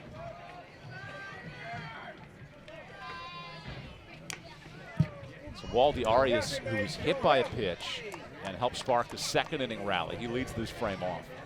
Arias has led the country in hit by pitches the last 2 years. I don't think he's going to make it this year. The new hit by pitch leader is Rhett Rosevier of Southeast Louisiana. 19 times he's been hit. Buckner's close at 15, but no one else in the Big South has a chance. A lot of that's due to the scouting report on Waldy. Understanding if you miss off the inside corner, it will be a hit by pitch. And it got him to swing as he got hit by the pitch. That was Waldy leaned into that one a little bit, probably over the plate, but he is no stranger to the hit by pitch, that's for sure. Over 50 hit by pitches in his career for the 5th-year senior. He pops it up on the infield. This has some carry on it for Hamilton, who gives way to Adam Grobe in left. I think Hamilton lost track of the wind on that one. Hamilton's he's trigger happy out there at shortstop. He wants every baseball he can get. We saw Neto run over and catch a routine ball for the first baseman Pearson, and Hamilton trying to get out there to catch a routine one for Grobe. But Grobe just calling him off there at the last minute to make the grab. I thought you were going to make a pun with Grobe's name and then like grabbing the ball, but you held off. I thought about it. The creativity is lacking for me.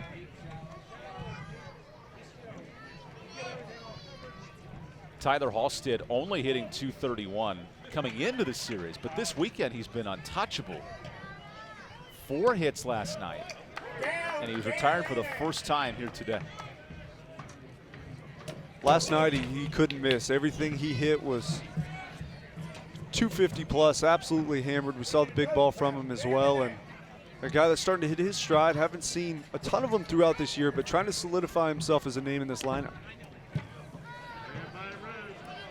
What about the contributions of someone like Halstead? Not a mainstay starter, and he only makes his 8th start of the year today, but has clearly surged in those opportunities. He has. He's good defensively. We saw a lot of Denning last year in center field. Denning today doing a bit of DHing. So the defense is going to get him in, but the offense, especially in a center field position, will keep him in the lineup. Halstead was projected to be the starter in 21, but could not hit early in the year, was hitting below 200. So in came Connor Denning, and then he exploded with 20 doubles. How does Halstead recover from that? And I guess to the mindset point, come back this year and be ready to play.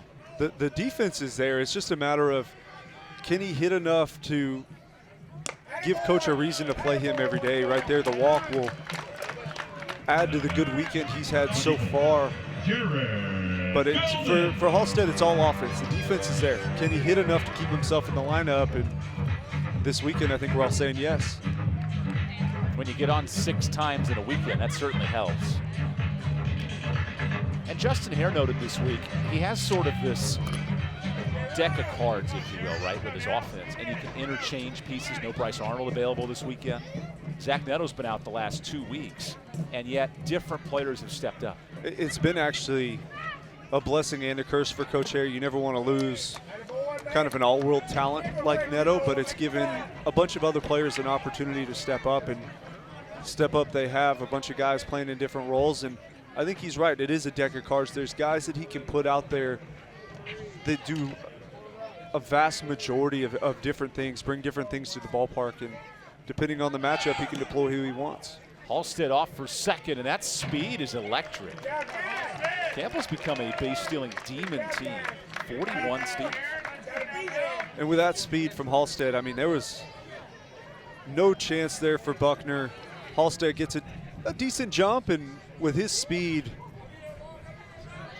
no chance there for Buckner. And that's stolen on the pitch, correct? Correct.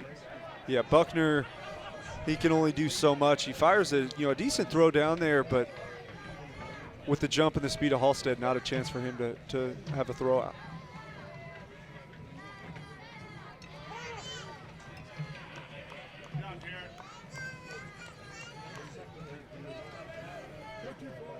Campbell looks to continue its domination of Upstate. 7 straight wins, and after a 15-run drubbing last night, starting to unfold that way here in the 4th.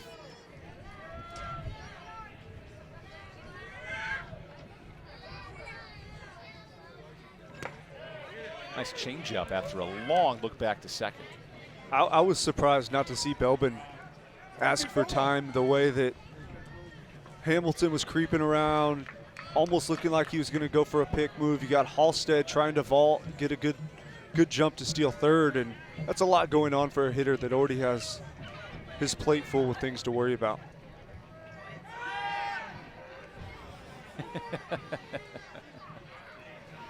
On cue. I mean, if you're Austin Morgan, just throw it. If the runner, you have a communication sign with the shortstop. If he's going to crash to the base, you throw it, or you don't crash to the base. Or you don't throw it, and Hamilton retreats with Halstead almost standing dead on the base. He has no lead at that point. You can deliver home if your shortstop gets back into a good defensive position, but if neither of them retreat back to their original positions, yeah, you just step off and try to eliminate the distraction, go back after your hitter.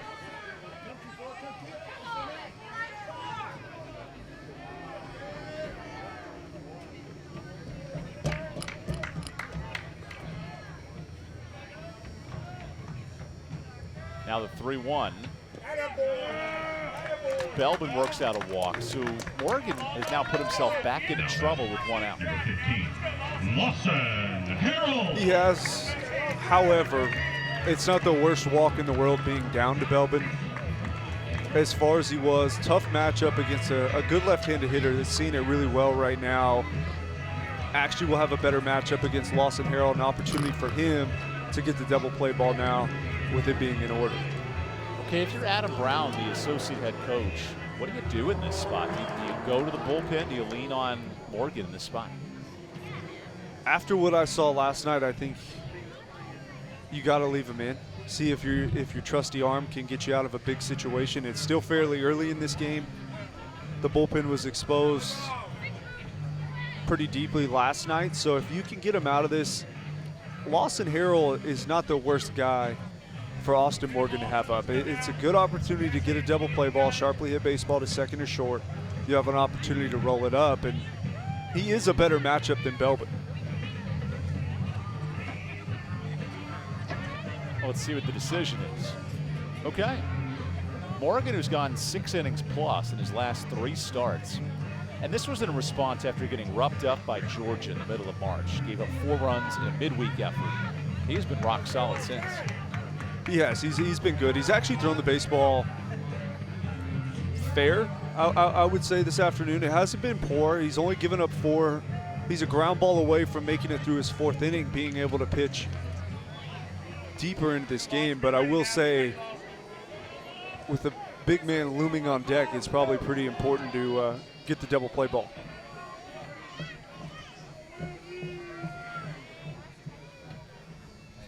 Harrell puts down a bunt, and this puts an awkward position for Cullison as he makes the play. That puts runners at second and third. I like it. It's a decent idea. Bunted a bit too firmly there by Harrell, just like the rest of the offense, gets a bit too much barrel on that bunt and makes it a lot easier play for Cullison. But now, 2 runners in scoring position for Neto, although who just hit a ball 452 feet. Do you pitch to Neto here? When he steps in the box, he might be in scoring position. And I don't think you're going to pitch to Neto. So Upstate has issued a free pass. That's what you worry about when you move runners over. Now, with first base open, why pitch to one of the best hitters in Division I baseball? You don't. You put him on.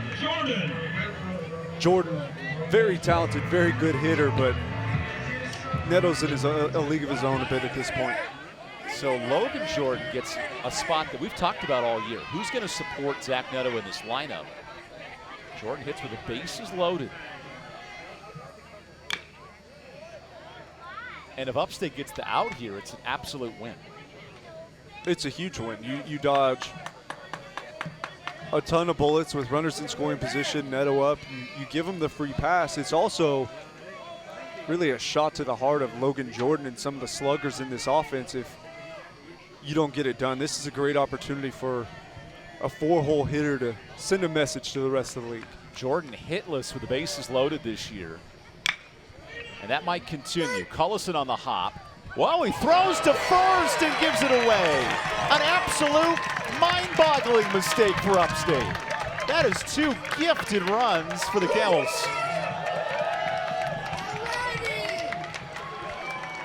There's a lot going on. What was he doing? There's a lot going on with that play. Cullison, to start, doesn't get the hop he wants. You'll see it just eat him up a little bit, having to jump, and he knows he's not going to get the tag. He wants to go for the tag.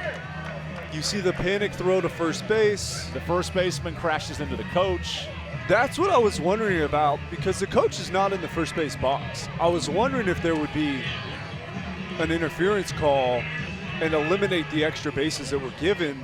Doesn't appear we're going to get the challenge on that, but I did think there was possibly a case there.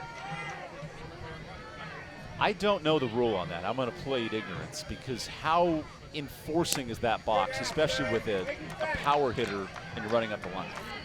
So you can stand, unless you're creeping in. When you start to creep in, that's when you'll see coaches get frustrated. They'll say you're trying to pick signs, etc. Coaches, especially when outside the box, have to make every effort they can to get out of the way. But at that point, I can't help but think the positioning directly resulted in a bit of a because if Wes collision. Hunt is standing closer to the bag and is even with the base, there's no issue there whatsoever. But as the throw is high and behind the first baseman, Sullivan, it creates an awkward angle. It does. sets up a 2-0 count for Connor Denning. Boy, this inning has unfolded for USC Upstate. Wow, and a chance to load the bases now in a 3-0 count. It's tough luck for Austin Morgan. That cannot be attributed to him.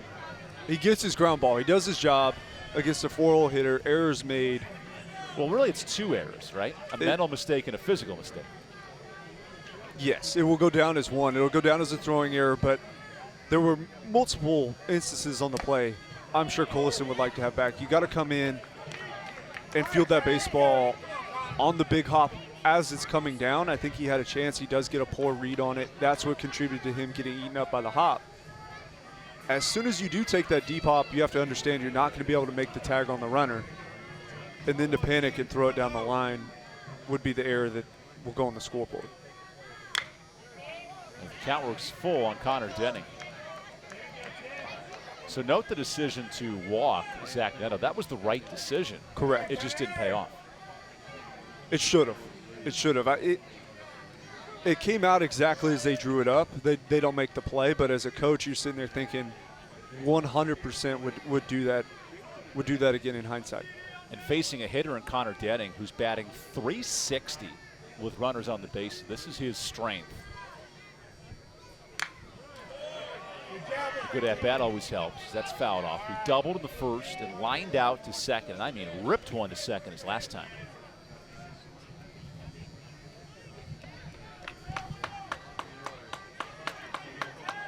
And you see a little bit of the baby shift on him with Hamilton almost playing behind second base. McIntosh way back into right field. He has become a lot more pull happy this year than what we saw last year.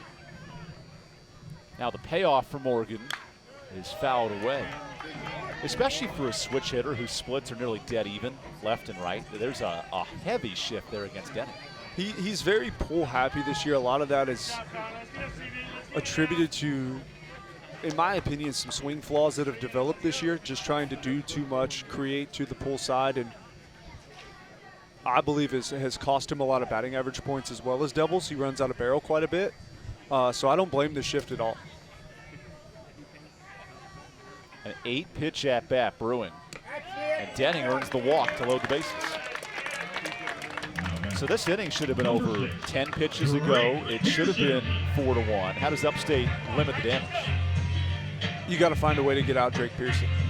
Drake Pearson coming to the plate. He can hit it every bit of 450 that we saw earlier from Neto. And with the bases loaded, you can't help but think Campbell's a swing away from putting this one in the books the way their pitchers have been throwing. Drake Pearson has reached base in 17 straight games. Maybe no hotter hitter in the lineup.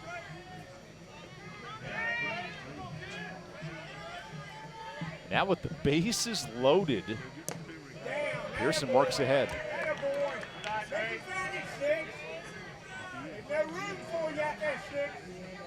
Morgan's playing with some fire and trying to avoid it crumbling all down in this 4th inning. Campbell already with 2 unearned runs. They can't get the strike.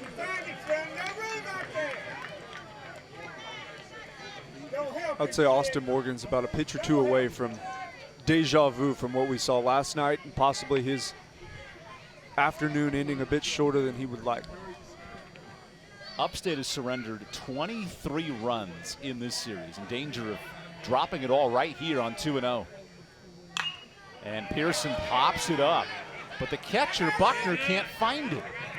It wouldn't have helped either way. It's not an easy day to see the baseball. Yesterday had more of a high sky type feel, not as much cloud cover. Today, just a light gray cloud cover over the whole stadium. It is. Are you an interior designer? Your depictions are very accurate. I've seen some Property Brothers.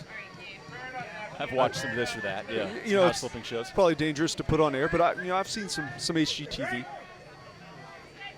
Dangerous for the best home hitter in Campbell's lineup. Pearson bats .390 in this ballpark. He's exploded at Jim Perry Stadium. Now with the bases loaded, he collects a base hit, and the inning continues. 3 unearned runs as the Camels pour it on in the 4th. It's definitely starting to have that feel. You've got a pitcher in Austin Morgan who hasn't thrown great by any means, but hasn't thrown poorly. Just not able to beat hitters. And when you have a pitcher that doesn't have his best stuff, you better make the plays behind him or it's going to be a long day. And Austin Morgan, I'll say, is a pitcher that's been a victim of some poor defense. So the Camels have a chance to really put a fork in this game in Game 2.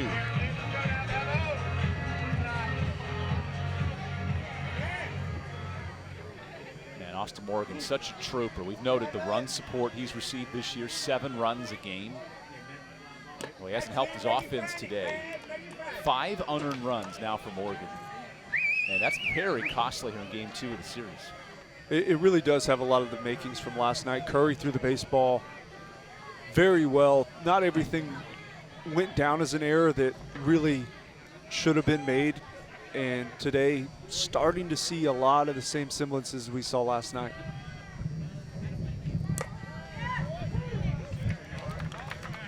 Also, Upstate's not a very big baseball team. It is a small, scrappy, defensive-minded unit, and they haven't played like it today. And when you're going to play that style of baseball, it's very similar to a West Coast style of baseball. They're not going to slug it a ton. They're going to play clean defense, scrap out at bats, and produce runs. And when you're going to play that style of baseball and not be super explosive, you have to make the plays. You have to pitch it well and limit opportunities given the other team. Today, they have not done that.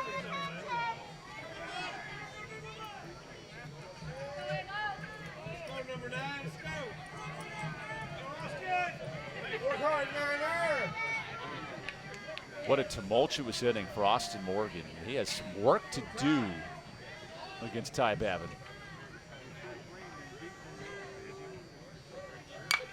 And he sprays it foul.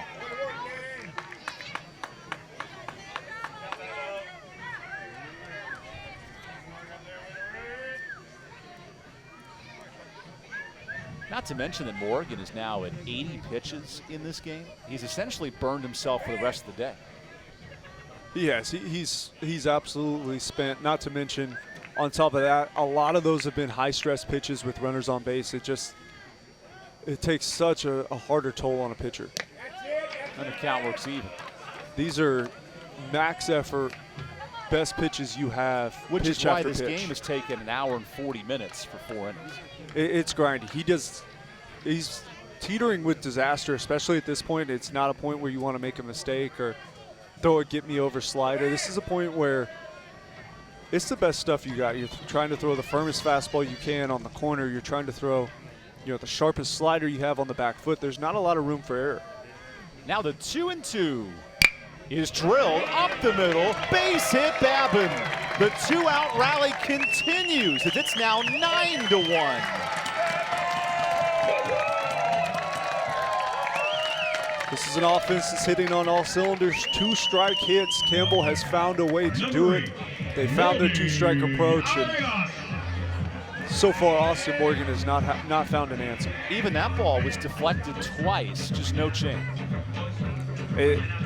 When it rains, it pours sometimes. A ball that's hit not overly hard, but placed exceptionally well. I mean, Mike McGuire, and I understand the confidence he has at Austin Morgan, but you have to mitigate disaster here if you're Upstate. I made the same argument last night with Curry. I thought he should have been pulled earlier in the game. At this point, I can't help but think, why is Austin Morgan still in this ball game? But what does it tell you is there's a coach that does not have a lot of confidence in his bullpen. That's what it tells me. Both starters could have come out with minimal damage. And a 10-run 5th inning yesterday, and now a 5-run 4th inning today. As Arias hits one high and deep to left field, this is a 3-run home run.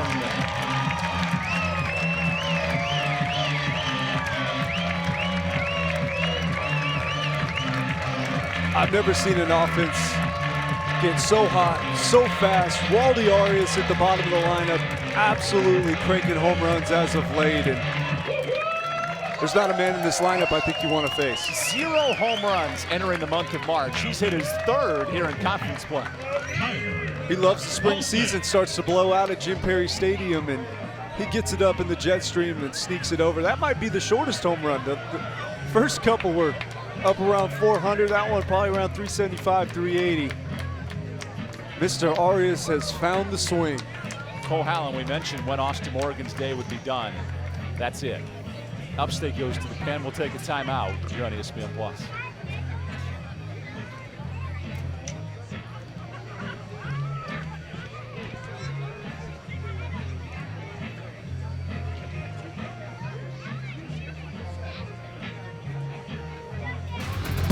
In sports, We are used to an even playing field. Unfortunately, Off the field, Court, track, Coast. not all people are treated fairly. In the Big South Conference, we commit to using our voices. To oppose injustices and inequalities. Join us as we champion change. Towards ensuring even playing fields. In and out of sports. The Big South Conference, We're allies. we're advocates. where winners are made.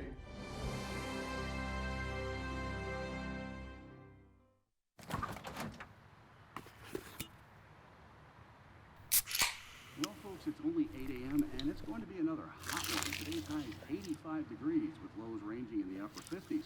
Tomorrow's more of the same, plus some light wind coming in from the northeast. Coming up at 8:30, Paul's got an exclusive Babe, heartwarming it's story. 8 a.m.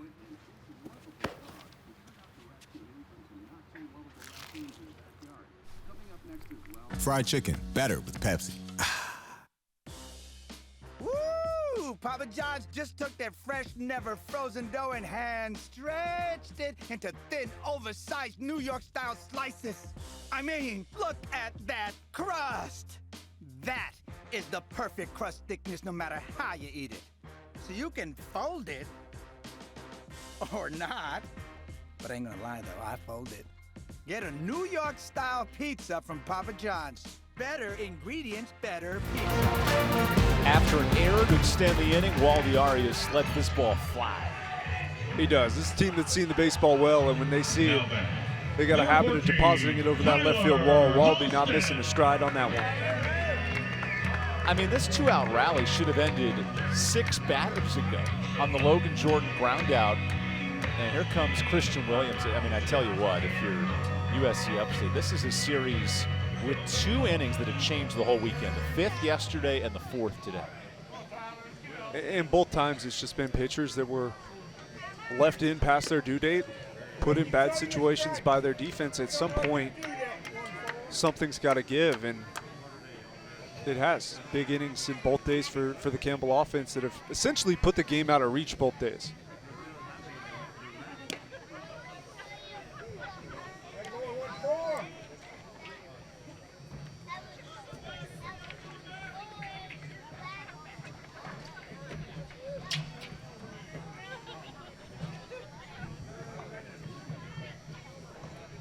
Christian Williams has faced about everything you could imagine out of the pen. He's pitched in 10 different games. And clearly now, if you're Upstate, you have to manage the bullpen the rest of the way. You don't want to throw the game in the towel, but you also have to understand there's a game 3 tomorrow. Salvage and move on, live to fight another day. You might lose the battle, but you can still win the war a little bit, I guess. I think there were 4 cliches in that sentence. I was rattling them off. I mean, it's tough. This inning should have ended 7 batters. It should have. It absolutely should have. An error came back to cost him, but great teams find ways not to get swept. And I think Upstate, the way this one's going, is up against that wall now, going into Sunday's game, barring an offensive miracle late in this one. So Jared Belbin, who's reached base twice, continues this 2-out rally. Bases loaded. Neto was intentionally walked to set up a 2-out situation. Error, walk, single, home run, and walk, all in this inning. And if that doesn't tell you what this offense can do, I'm not sure what does. Just explosive. They're hitting on all cylinders. This is what we wanted to see early in the year, that just wasn't coming to fruition. And it almost seems that Neto's absence forced. In the Major League game, that's a balk, correct? The three-quarter move? It is not. Oh, it's not? It's not. Huh. It's close. I mean, that's a balk, isn't it? No, it's not. I guess the umpire has to decide what the three-quarter actually is. There's a strike. At this level, it's almost like a check swing to where subject to interpretation, you never know. And this inning continues to pile up. 8 runs here in the fourth. We talk about Justin Hare's offense as a hard-to-kill attack. Well, in this inning alone, there's only been 1 extra base hit, and yet it has forced Upstate's hand in the fourth. It has. They've won pitches. They've grinded at bats out. They found a way to bounce Austin Morgan in the fourth. And okay, this should end the inning. The wind has other intentions as that goes out of play. And a wicked bouncer, I think, caught all the fans by surprise. Does any of our cameras have that? I want to see that again. It looked like it. Sounds like even our cameras don't have that angle, how wicked that bounce was. Might have clipped a fan on its way by. He appears to be okay. I think it clipped a trash can, a fan, the whole kit and caboodle.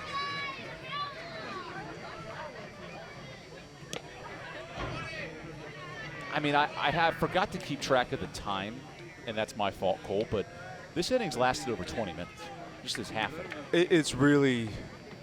It's starting to drag. Campbell is it's almost like a heavyweight fight where they try to lean on each other to just tire each other out. Campbell is just grinding pitch by pitch. This ground ball should end the inning, and it does. Campbell scores 8 in the fourth, exploding for a 12-1 lead.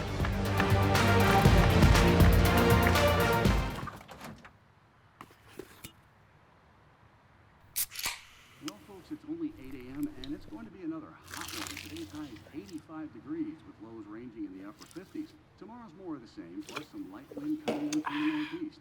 Coming up at 8:30, Paul's got an exclusive. Babe, it's 8 a.m.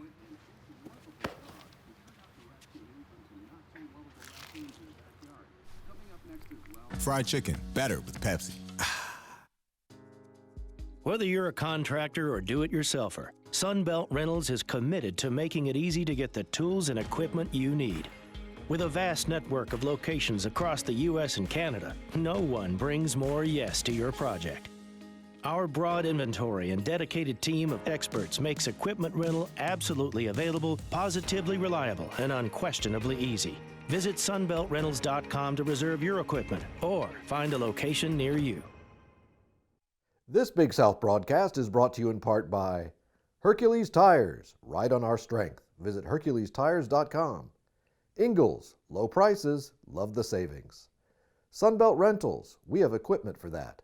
And First Citizens Bank, forever first.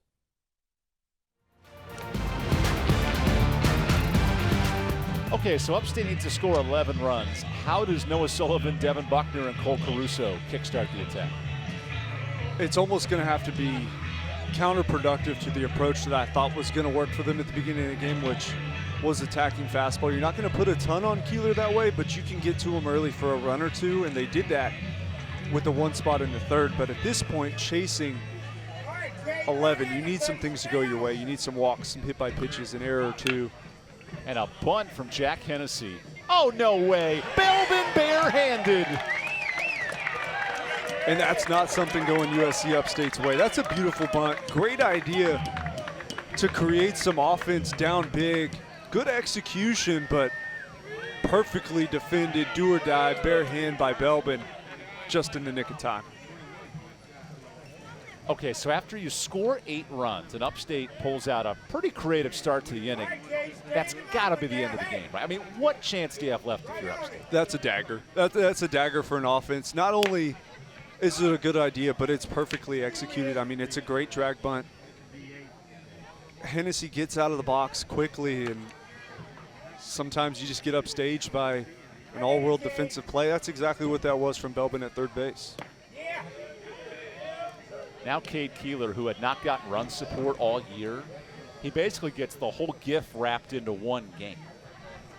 And I think for Keeler, he probably would have been satisfied with about a 5 or a 6 spot. At 12-1, it can be a little bit overkill for a pitcher. You start sitting in the dugout for extended periods of time. You know that you're probably going to be pulled earlier than you were scheduled. In a close ball game, your start will get cut short in this one if the score remains. But regardless, beggars can't be choosers. I think he'll take his run support when given.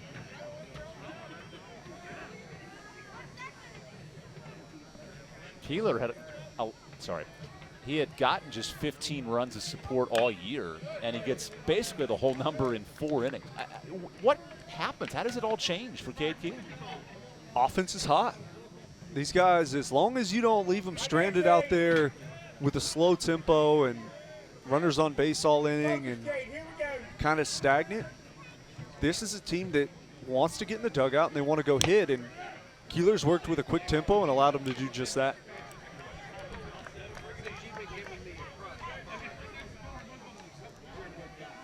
Campbell came from behind in Keeler's last start, 8-6 over Gardner-Webb. A much different story today, 1 week later. That's hit hard foul by Noah Myers. We have not seen any signs of quit from this upstate offense that leads the league in batting average and on base.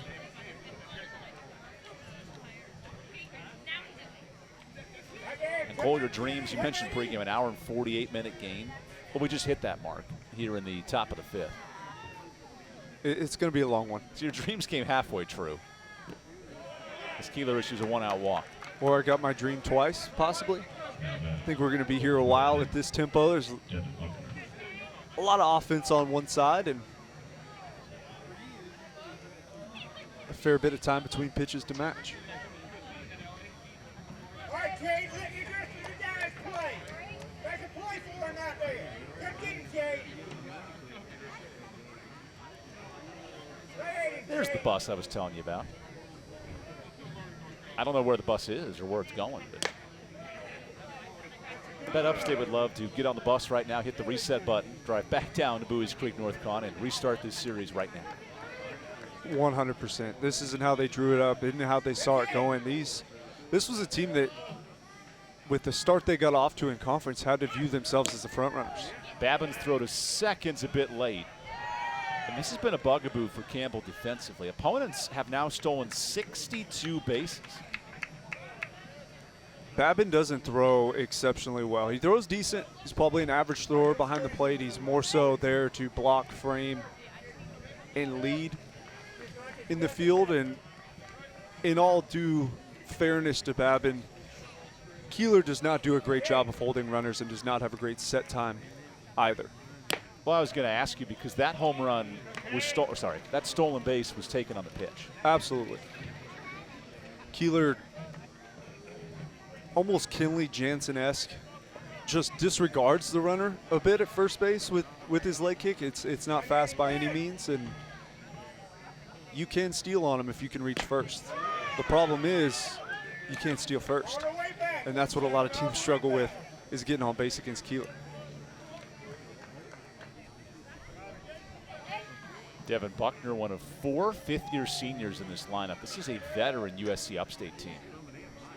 They lost 4 starters from last year's group. And this year's team off to a great start in conference. Began the year 7-1 in conference play. Now in danger of giving up double-digit runs in 4 straight and about to lose their 4th straight.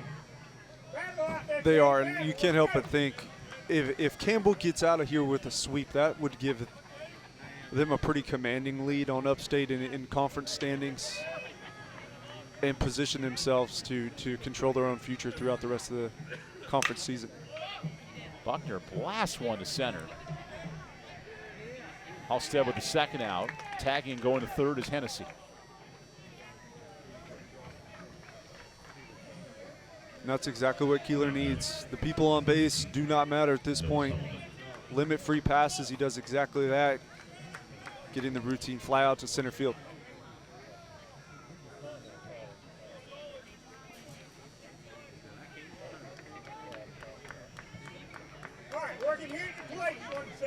How deflating must it be for an opponent when you see one, Cade Keeler locked in through 5, and then 2, this offense is averaging 10 runs a game in the month of April. They ran into a buzzsaw. I mean, in conference especially, Upstate's not going to run into 2 starting pitchers the caliber of Harrington and Keeler. These are 2 of the better starting pitchers in college baseball, elite arm talent, good pitchability, 2 guys starting to figure it out and will be high-round draft picks at some point down the road. But you just have to score enough to win. You know when you face Campbell. I mean, look at that, 94 on outside. You're going to have to pitch it. You're going to have to field it. You're going to have to win a 3-2 ball game on Friday and Saturday against Campbell. And which the way this offense is scoring in this series, 29 runs, good luck keeping up. It's not going to happen. If Campbell's hitting on all cylinders, which they are, they're fielding, pitching, and hitting the baseball well, they're going to be. Sullivan got just a piece of that pitch. I mean, this is a team that looks like they could play in a regional. We would have never dreamed of saying that a month ago. After a 1-6 start. And ever since, they've won 15 of 21, so 15-6. And the quality of opponent is good. Upstate is a good ball club. The opponents early were good. Just a different team has found a way to show up the last week or so, and they're feeling it right now. Line drive to center. And Halstead, who's been red hot at the plate, he tracks it down. Cade Keeler, 5 innings of 1-run baseball, and the Camels are cruising here in Game 2. In sports, we are used to an even playing field. Unfortunately, off the field, court, track, coast, not all people are treated fairly. In the Big South Conference, we commit to using our voices to oppose injustices and inequalities. Join us as we champion change towards ensuring even playing fields in and out of sports. The Big South Conference, we're allies, we're advocates, where winners are made.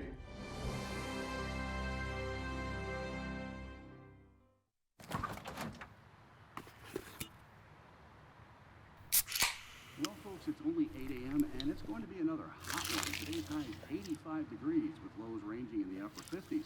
Tomorrow's more of the same, plus some light wind coming in from the northeast. Coming up at 8:30, Paul's got an exclusive Babe, it's 8 a.m.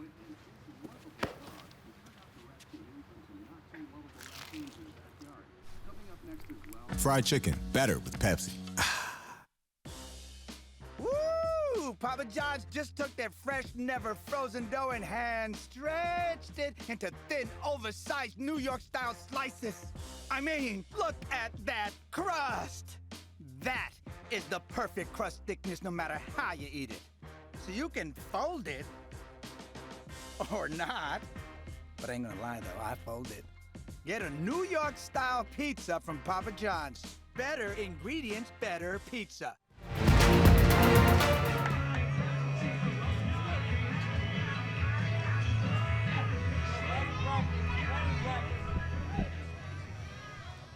Okay, these numbers tell one side of the story, but then today, this offense has taken it to the next level. They have. They're crushing the baseball. 9 for 20 on the day, hitting it at almost a 500 clip. That's a buzzsaw for a pitching staff. So Christian Williams, who got the final out of a crazy 2-out rally, all 8 of those runs with 2 outs. And I just went back and checked. 11 earned runs for Austin Morgan. So that will not go down well in the ERA department today. I got to put it on record. I disagree. I asked the same question. It was explained that it was ruled a single and then a throwing error. I see. Followed by all the hits. I can see how people could have that thought. However, I respectfully disagree. I think I'm on the same page as you. Feel free to tweet at us, at Evan Budd or at Go Camels BSB. We'll have a little discussion about the baseball rules and how that all unfolds. I'm on board for that. It'd be fun to hear what everybody else thinks. As Harold's retired on the strikeout. Number 2, Zach The one thing that's for sure is that this Campbell offense, ever since the end of March, has taken it to a whole nother level, which, to your point, this team goes from being a possible regional, maybe a Big South winner, to now a legit offense that can be dangerous. They are, and beating up on Upstate, who's at the top. I mean, this is one of, if not the next best team in the conference to Campbell, and it hasn't been close. The manpower, the pitching, and the bullpen strength just has not been able to match up, and it has not been a close match.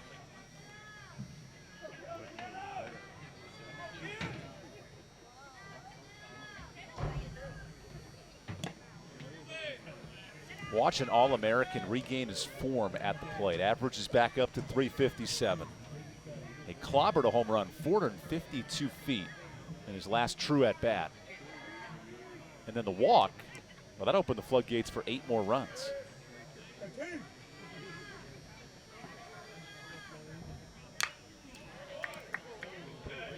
There's a reason Zach Neto is projected as a top 50 pick in the upcoming MLB draft. It's the intangibles that has taken this team to new heights.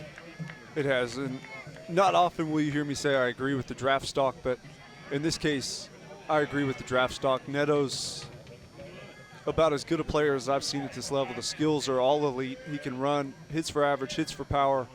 The defense is... Uh-oh, Zach Neto hits one high. This has a chance and stays in the park. Nearly his second home run of the day. I thought he got it initially, but I think that ball sneaks just on the hands of Neto enough to stay in the ballpark. Yeah, just ties him up a bit, does not get the hands extended and away from the body. And so he hits it 360 feet, maybe 10 feet short. He's got talent. I agree with the draft stock 100%. Do you feel as if Zach Neto is a professional shortstop? Right now? Because that's my question. I know he can hit at the next level. Where do you put him defensively? He's not even close to a professional shortstop right now. With that being said, he has all the tools, in my opinion, to be a professional shortstop in 4 or 5 years upon his drafting. The tools are there.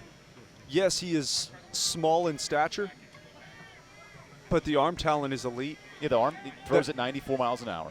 The hands are elite. The speed is elite. The tools are all there. So you don't see him as a second baseman. You see him as a shortstop. I see him as a shortstop. And I don't know that I would have given you that answer last year, but after seeing more of that arm develop, I can see him sticking there and a team having a blast watching him hit and play great defense and just be a great ball player. That's why Zach Neto is the reigning player of the year in the conference and could be the highest draft pick ever in the Big South. And if Neto cracks the top 20, he would be the highest drafted player in the conference history.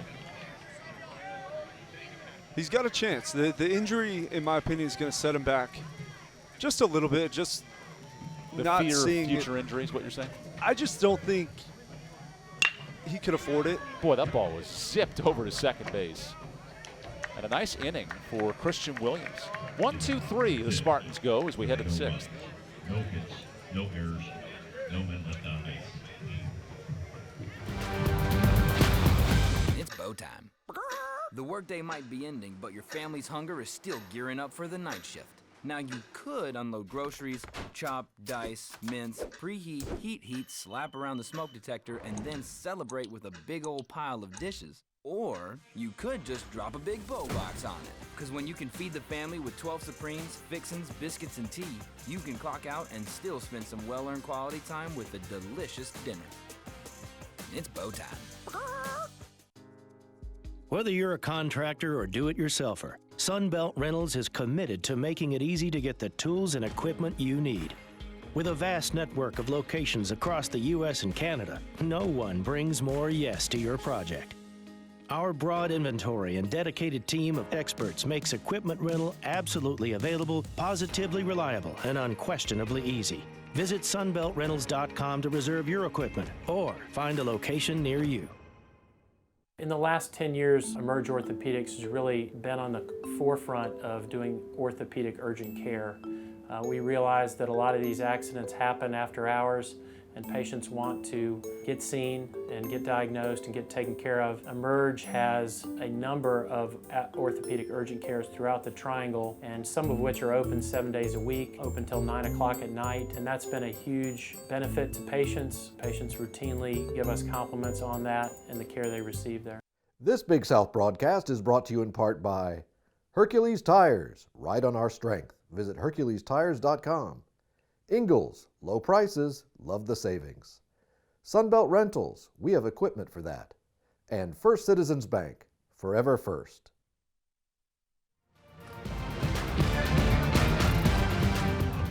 So last night, Campbell dominated 17-2. That game got out of hand in the fourth inning. Sort of the same story today, 12-1 here in Game 2. What has made this series so one-sided? Pitching. Campbell has made the adjustments and jumped all over the starting pitching, scoring early and often against Upstate. And Upstate, last night I thought actually swung the bat better. They were competitive last night. There were some hard-hit baseballs against Harrington, even though he threw exceptionally well, but not able to bust open the big number and answer back to all the offense that Campbell's provided. And both of these games have been decided essentially before the fourth inning is ended. So Jonathan Beamer, who has emerged as a nice option in the midweek, 4 innings plus in his last 2 games. What a luxury for Justin Hare to use him in this unique role today. It's a good opportunity for him to come in, get some extended innings, continue his work. This is an elite arm that hasn't always lived up to the billing, but he's got an opportunity, I think, to factor himself in late if he continues to perform at the level he's been performing. We talked at the end of last year with Campbell's run in the regional. Who's that added piece that Campbell needs to move from a regional team to a regional championship team? And it could be an arm like this to give 4 or 5 quality innings. It could, especially if you have a starter get in trouble a little bit early. You've got a 3-3, 5-5 ball game in the the middle innings on a tough weekend. Who's the arm that can preserve the bullpen and provide quality innings while also giving you a chance to win? It could just be Beamer. Another check swing, and McIntosh holds off. In Beamer's last outing, he threw 4 1/3 innings of 1-run ball at Old Dominion. And that's a top 30 club. Kept Campbell in the game and allowed him to win it 8-6. The stuff has always been there. The arm's electric, the fastball's great. Can he get ahead of hitters and allow himself to be successful? This is a guy who's really, in my opinion, his own worst enemy at times. Getting in his head, not attacking guys, nibbling around the strike zone and falling behind in counts when the stuff's elite if he can just attack hitters.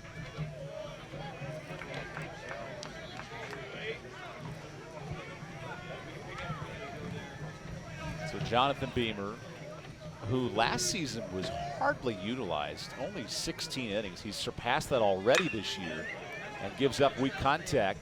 Neto on a hop with a rope to first. You talk about 94. I wish the radar gun would have caught that one across the infield, because he calls off Belbin, understanding he's got his hop that he wants, and watch him almost crow hop into this, and that's a rocket. That is next level shortstop arm. That is Elon Musk approved on that throw to first. Sure. It's the television business, Cole. You can tell me if I'm wrong. No, I like it. Beamer pumps in 93 for a ball. Okay, so that shows he has the arm strength. Correct. To be at the next level.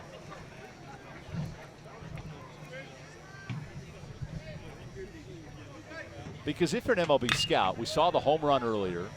The defense has been a question. Oh, and Balvin says, don't forget about my arm at third base.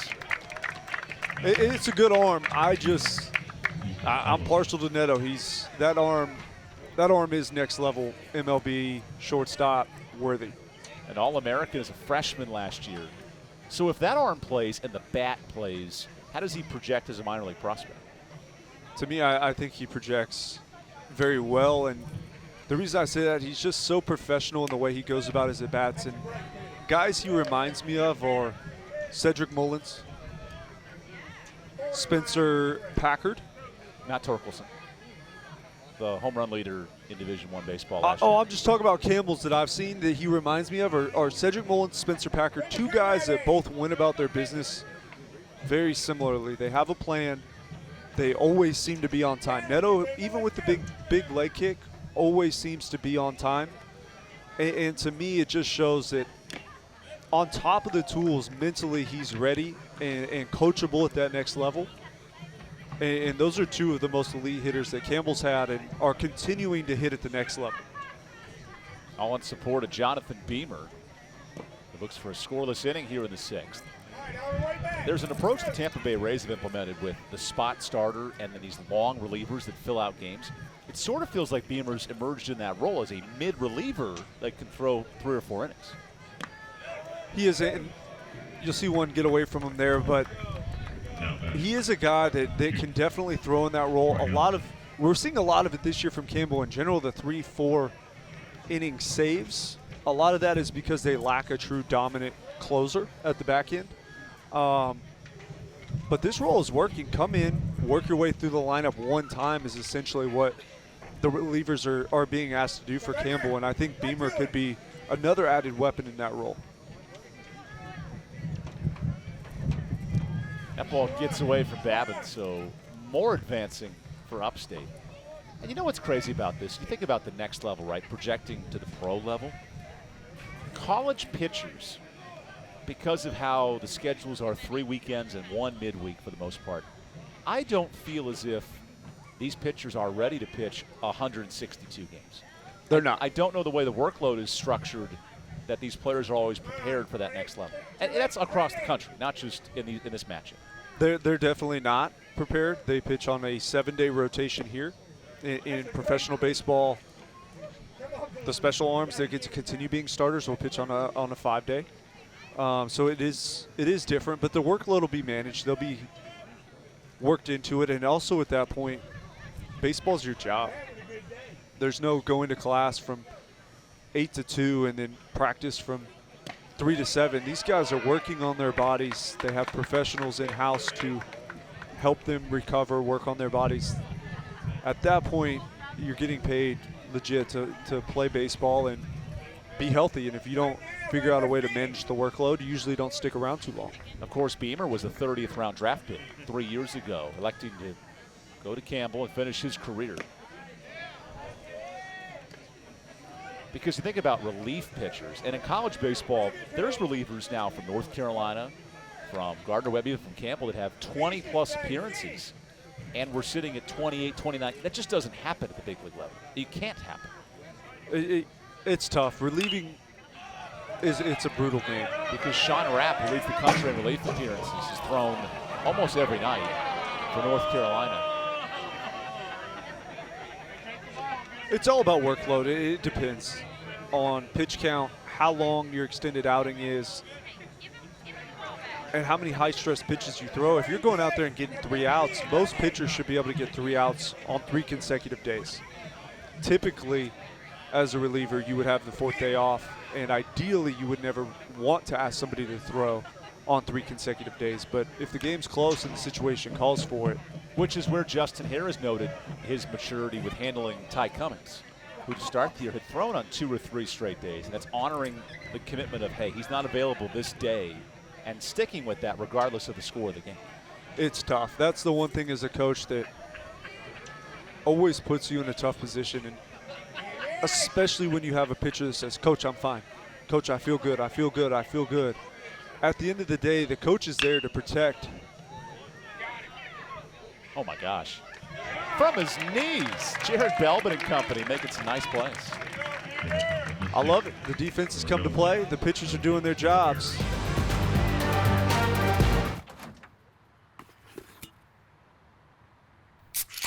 Well, folks, it's only 8 a.m., and it's going to be another hot one. Today's high is 85 degrees with lows ranging in the upper 50s. Tomorrow's more of the same, plus some light wind coming in from the northeast. Coming up at 8:30, Paul's got an exclusive. Babe, it's 8 a.m.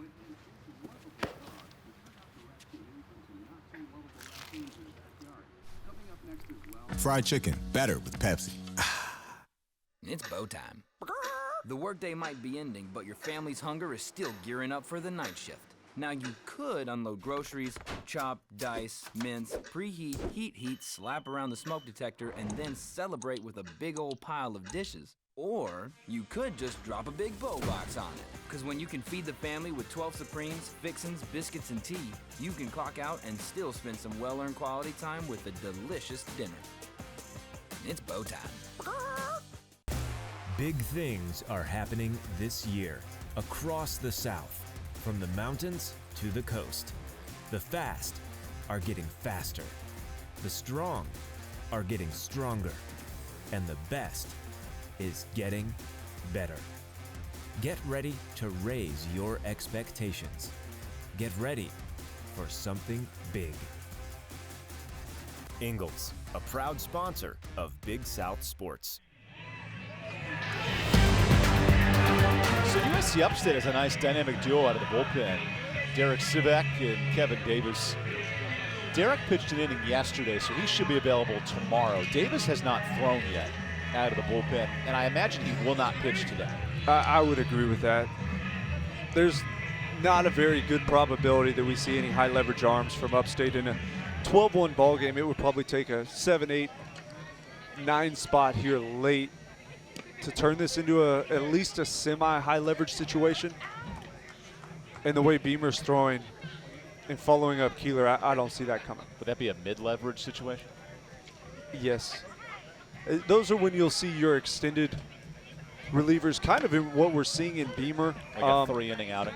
If you're down 2-3 runs, you throw a guy like that in, see if he can stretch it out long enough for you to score and turn it into a high leverage situation. Just looking to kind of stall more or less out of the bullpen. Especially when you consider these two clubs were at-large regional teams until the final week. Upstate was the last team out of the tournament. Now, their record against top 50 opponents was abysmal, and that's what kept Upstate out of the tournament. Campbell, meanwhile, had 8 top 50 wins, and that boosted them into the tournament when they were not a tournament champion, as Denning collects his second hit of the day. Denning's, he's hitting, man. He's on all cylinders. From the right side, I personally think his swing from the right side is more polished. He's getting results from both sides, but the swing from the right side just looks as pure as it ever did last year when he hit everything. California knows how to party. Just like Drake Pearson in the month of April. He's hitting 400 this month. That pollen comes in, the calendar changes. Pearson's been red hot. Think about this Campbell team without Bryce Arnold today, all-conference infielder. Zach Williams with an ankle injury has not played in 2 weeks. Zach Neto just got back into the lineup, and yet 15 runs a game in this series. I think I'll go back to it. I think the Neto deal, while bad and you don't want to see it, I truly think it helped the offense find an identity and understand that if somebody doesn't step up, we're going to lose every game. Because Neto's been the only run support we've had so far, and now we're losing him for 2 weeks. Somebody step up, or our season's essentially going to be over at this point, and they did. It just, and Campbell was scuffling at 11 and 12 entering this stretch. You didn't expect 9 or 10 of them to all step up simultaneously, and that's what we've gotten from the huge numbers in the offensive output. Now it's 16 and 12. This team is about to win a 7th straight and maybe playing their best baseball right now. They definitely are. I think almost playing your best brand of baseball too early. It's going to be, can they carry it on throughout the year, continue to improve on what is so good already, or are we going to see a bit of a slump in there at some point? And that's what makes college baseball so interesting. It's 56 games. It's a long season. We saw the slump early. Now they've learned, can they continue to stay on that upward trend throughout the rest of the year? So Pearson on a 2-2 count. He's already reached base with 2 singles. He goes down this time with a strikeout. Think back to last April. Campbell absolutely exploded. They lost just 3 games in the month, went 15 and 3, and that kick-started their run to the tournament. It did. Once they hit that point, I mean, very similar. Has all the makings of what we're seeing this year from Campbell. They scuttled a bit early, not able to really get it going completely, and right around this time, middle of the year, they start to hit. The offense comes around, and it's a team that really loses in the finals of a regional to the team that goes on to win the College World Series and really have a heck of a year. You factor in 4 missing bats from that team that all hit double-figure home runs. And Matt Christian, Spencer Packard, Grant Harris, an effective outfielder and a starter for 3 years, and then Colin Wolfe, an all-conference infielder. That's a hard lineup to replace that has just started to figure it out. They are, and we talked about replacing Marks and Garbrick from last year's team on the upstate side pitching-wise. You don't necessarily replace them. Somebody's going to have to take their spot, yes, but is anybody going to hit the 20-some-odd home runs of Matthew Christian? Probably not. There's just not that many guys like that in the country, and chances of you having one the year after Christian is done is not very good. But if you can come in and contribute with your skill set, yes, you can replace him in some sense. It's just going to look little bit different and play a little bit different, and I think that's what Campbell settled into is, okay, we're not going to hit, everybody having 15, 20 home runs. We're going to hit for some power. But really 1 through 9, we can hit it with anyone in the country. They've settled into that approach, and now they're starting to reap the rewards of just utilizing their skill set. Runner off on a hard-hit foul ball there by Ty Babbitt. An offense that's chasing Tennessee is the highest scoring offense in the country. 10 runs a game for Coach Vitello's club. Not sure if this team can carry that success long term, but it's looked like it here in Big South play. 8.5 runs a game. It's looked like it recently. I find that the stat to be a bit misleading as Babin rolls that one over the right side. They'll get him there. But I find the stat to be misleading. It's skewed by a couple of huge outings offensively. I think where I think the true Campbell offense lies somewhere in between of what we saw early and what we're seeing now. So the team that averages 6 runs a game right now. That's what I see. I think they're 6.5, 7 runs, and they're going to pitch it well. Because Virginia and Tennessee are 10+ runs a game. There's no one else that's a regional caliber team scoring at that prolific rate. It's not easy to do. And Miami just beat Virginia last night and has a chance to win the series today.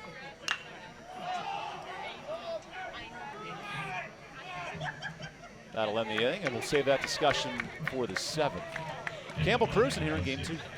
No runs, 1 hit, no.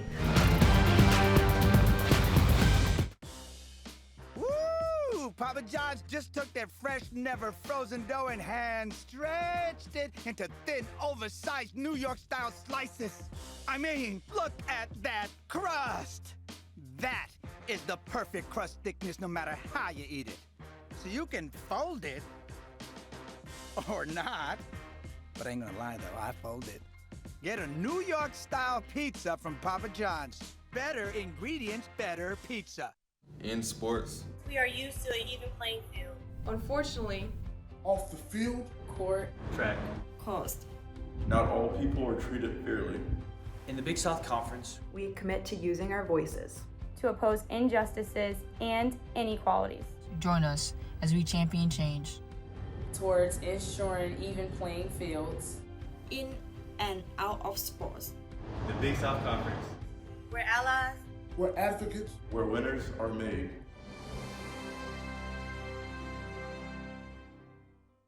There's not a secret to what actually happens behind the scenes at a bank.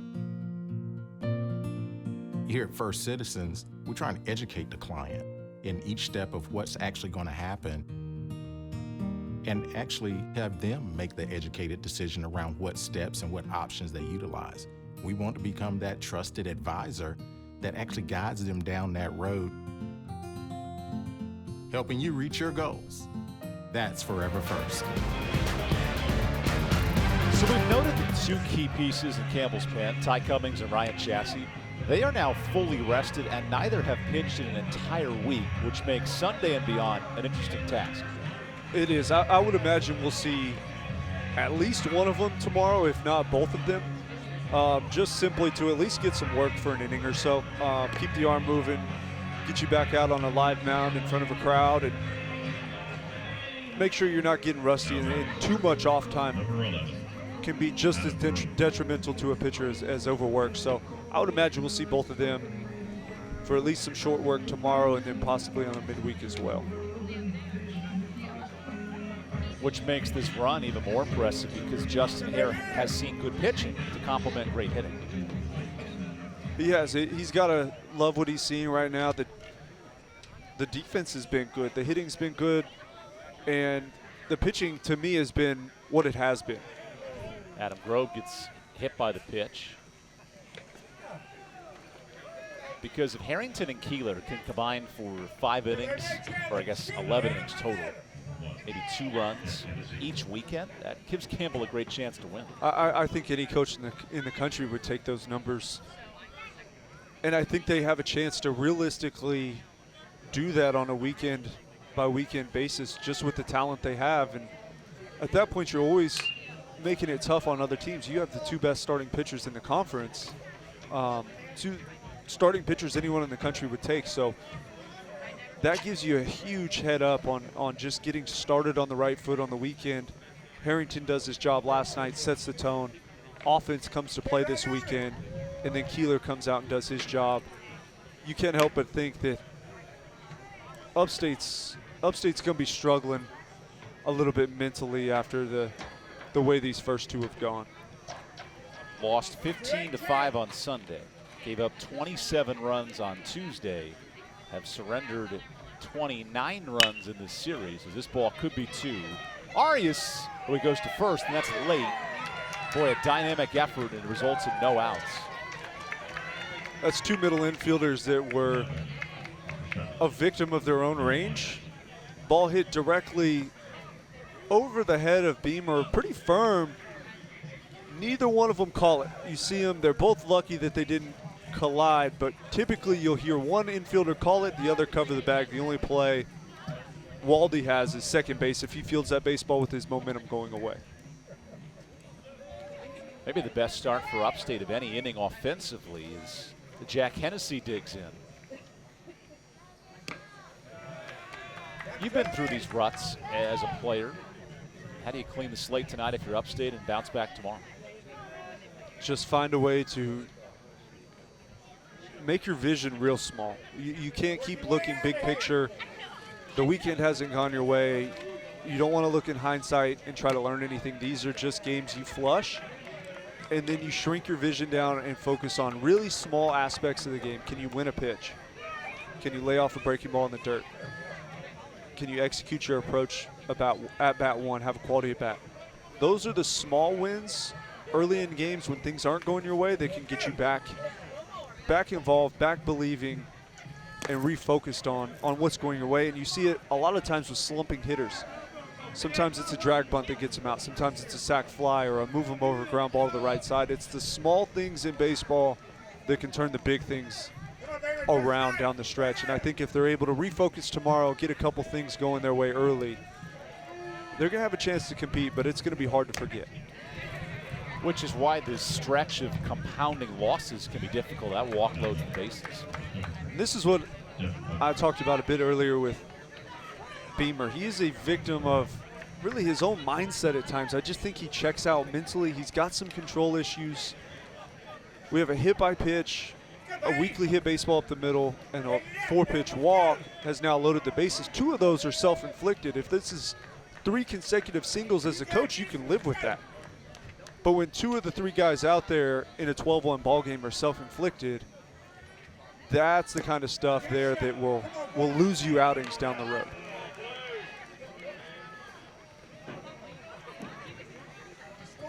Beamer has to avoid a major inning because a 6-run spot could change this whole thing. As the wind continues to pick up here in North Carolina. Uh-oh. Buckner really got hit. I thought it sounded like it clipped his hand. Doesn't look like it. He definitely didn't give much of a reaction, and at that velocity I figured we'd get one, but that's a scary one, high and in. Wait for it. Whew. I thought it sounded to me like it almost clipped the elbow guard. Oh man, Buckner, deep, left field corner. This ball is gone. A grand slam for Devin Buckner. Don't count Upstate out just yet. You can't score 11 runs with one swing, but you can score 4, and that could just be the swing that Upstate needed. They've got some belief back. And that's a huge, huge letdown on the Campbell side.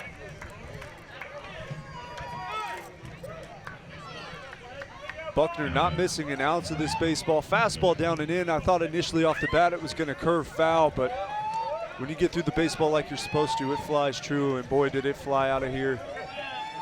As true as they get, right down that left field line. And that ball kind of had some sneaky distance to it. You sort of thought it was foul, or maybe not far enough right away, and it just kept carrying and carrying.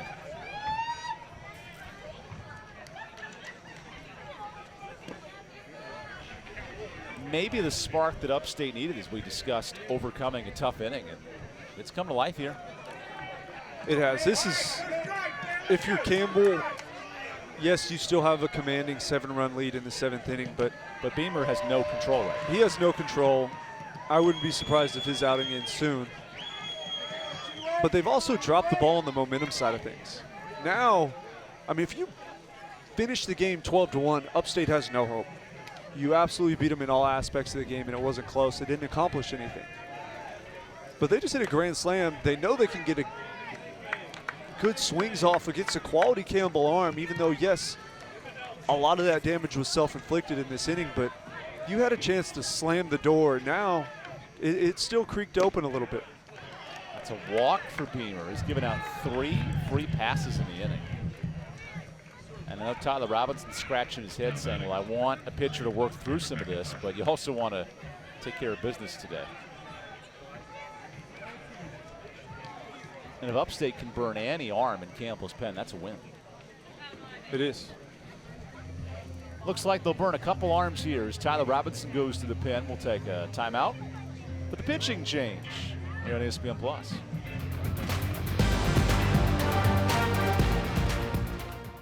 This Big South broadcast is brought to you in part by Hercules Tires, ride on our strength. Visit HerculesTires.com. Ingalls, low prices, love the savings. Sunbelt. It's bow time. The workday might be ending, but your family's hunger is still gearing up for the night shift. Now you could unload groceries, chop, dice, mince, preheat, heat, slap around the smoke detector, and then celebrate with a big old pile of dishes. Or you could just drop a big bow box on it. Because when you can feed the family with 12 Supremes, fixins, biscuits, and tea, you can clock out and still spend some well-earned quality time with a delicious dinner. It's bow time.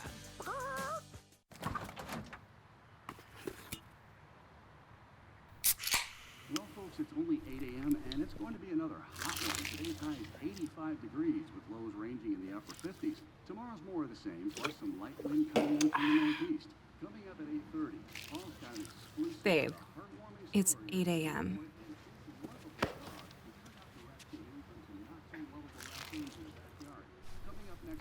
Fried chicken, better with Pepsi. Woo! Papa John's just took their fresh, never frozen dough and hand stretched it into thin, oversized New York-style slices. I mean, look at that crust. That is the perfect crust thickness no matter how you eat it. So you can fold it or not. But I ain't gonna lie though, I fold it. Get a New York-style pizza from Papa John's. Better ingredients, better pizza. So Garrett Kangas comes in out of the Campbell pen. Maybe not the arm Justin Hare wanted to use in this inning, but a grand slam has changed some things here in the 7th. A game that's definitely feels a lot closer than it is, but you're exactly right. They're going to have to spend arms at a time they really probably didn't envision doing so, probably didn't care to too much. Looking to extend Beamer, I would imagine, until at least the 8th inning and get him some work, keep him on track. Not the early exit I think any of us expected from his outing. And we talked about what Upstate needed from a momentum standpoint. Well, An inning that's been perfect so far, still a runner on. The dynamic has changed so quickly in this game. Not that Upstate can come back and win this game necessarily, but the series momentum has shifted. It definitely has. Upstate's found a way to keep some belief. And that's a big letdown. Belief, if they can carry some sort of belief into tomorrow, that's a big letdown for Campbell with the commanding lead they had earlier this inning. Kangas flips in a frisbee pitch for a strike. He's become a situational arm for Justin Herring. Just the time they needed it. A side armor that reminds them a lot of Jack Yusko, a Raleigh native that filled that role tremendously for, what, 5 years. Kangas, a redshirt freshman, now it's his turn.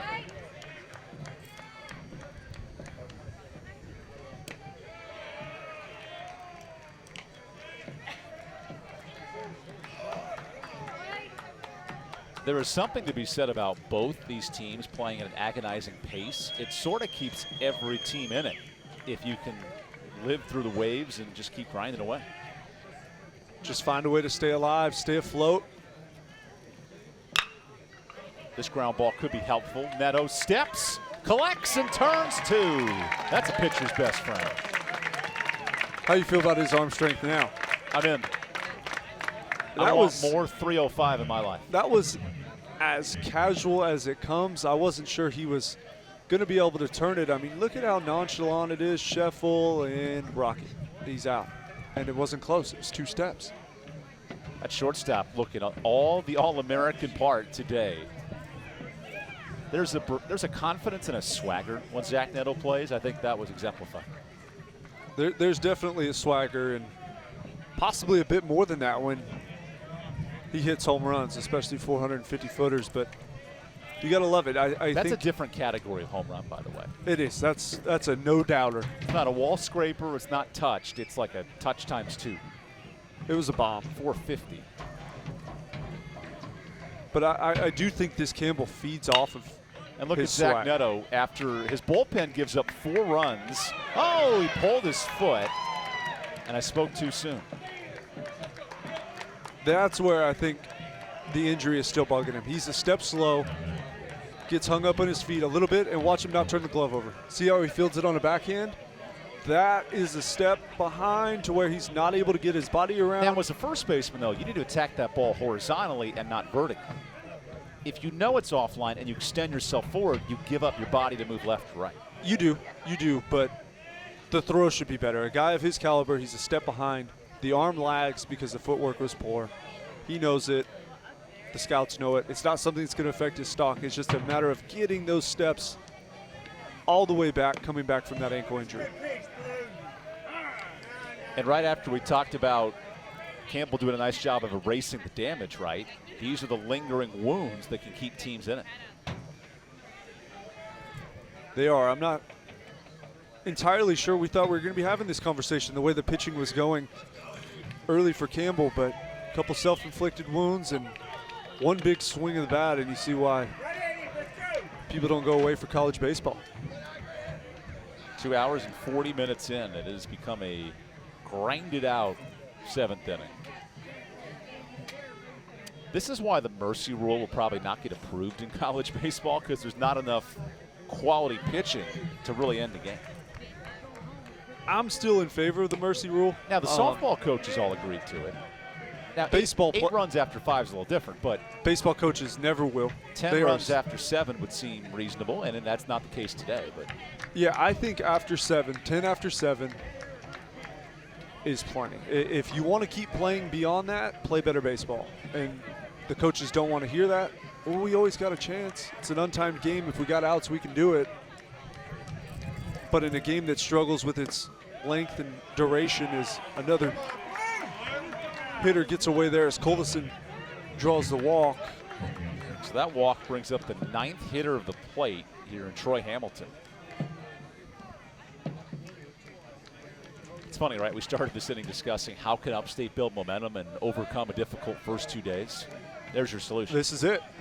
This is it. They've won at bat one pitch at a time, and take what Campbell gives to you, and then you're just one swing of the bat. You don't have to string a bunch together on your own. And after Garrett Kangas induced a double play, he's missed 5 straight out of the zone. He hasn't looked overly polished out of the bullpen. I think he does create a unique problem from the arm slot and with the stuff he provides, but you got to be in the strike zone, and when he's not, that exposes side armors to get up in the zone and flatten out, reaching for the zone. But that's more the fastball we're looking for. You see a little bit of arm side run and sink, and that's what makes him such a difficult matchup.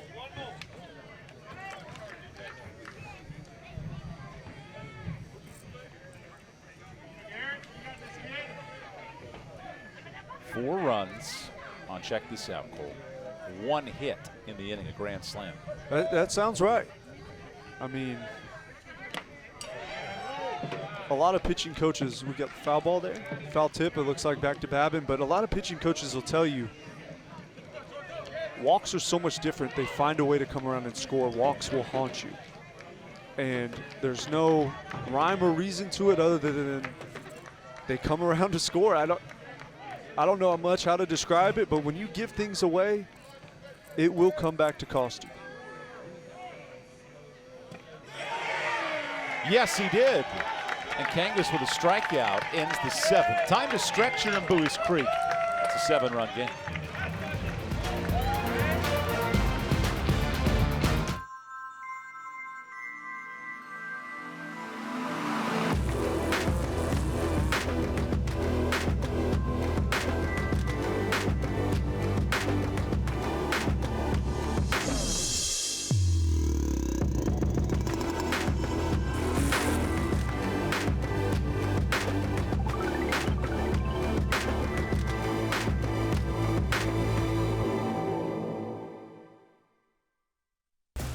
Big things are happening this year across the South, from the mountains to the coast. The fast are getting faster. The strong are getting stronger. And the best is getting better. Get ready to raise your expectations. Get ready for something big. Ingalls, a proud sponsor of Big South Sports. There's not a secret to what actually happens behind the scenes at a bank. Here at First Citizens, we're trying to educate the client in each step of what's actually going to happen and actually have them make the educated decision around what steps and what options they utilize. We want to become that trusted advisor that actually guides them down that road, helping you reach your goals. That's Forever First. Number 14, Tyler Halstead. Pepsi presents what fans like, and fans love blankets, and jackets, and hoodies. It's the mid-50s today, not as warm as you would have thought. Different fans for me. I'm loving the warmth of the booth up here and looking forward to sunshine and warm days ahead. But it's a good one here today. Oh, there we go. There's some kids. Hercules Tires, proud sponsor of the Big South Conference. Visit HerculesTires.com and see what you can save. What we haven't been able to save is time today. Time is not of the essence in this one. Game 2, Campbell jumped out 12-1 early. And it's been upstate with a 4-run 7. Halstead late on the fastball. How is a hitter if you're Halstead? You basically have not played your entire senior season. To turn it on in a week, 2 home runs yesterday, reaching base twice today. It just takes one hit. One hit is when you come off the bench, you haven't played in a while. That's a strike. He takes a close one. I don't know how he took that, but if you just get one, all the pressure in the world's off you. You understand you're going to have a few more at-bats given to you by Coach Hare. You're going to get to be in the lineup. Your defense is spectacular. And he's just really settled in and made himself at home. And he's been a nice surprise for Campbell. Halstead, who changed numbers this year from 19 to 14. He's found his pop here recently. 3A Kansas Player of the Year in 2018. Stud at high school. Went to Cowley Community College. And all these years later, he works out his 3rd walk of the day. That's in 3 straight at-bats. Now batting, number 21. Sometimes it just takes players a little longer to click. Campbell's had such success in the past with junior college players plug and play. And it's like Jared Belbin. Exactly like Belbin. It's so hard to do. Like Cole Hallam. I was a JUCO product. Proud of it. Proud JUCO player. But that's the recipe for Campbell. They want to get plug and play guys. It doesn't happen every time. Sometimes it takes guys a year, possibly a little bit more, to come around. And when you are a JUCO guy, you're on a limited time clock. So sometimes your clock runs out a little bit sooner than you'd like. And I think that's the case for Halstead. Entering his 5th and final season. I know I'd like to see more of the Halstead I've been seeing. I mean, he's an on-base machine. He's a spark plug. He's fun to watch. He's explosive. We've seen the home runs. His speed is electric. It's been a ton of fun to watch. A Campbell team that stole 100 bases last year always draws an opponent's best attention. And going back to the points you made earlier, I thought that one was a balk. His front foot on the stride did not even clear the rubber.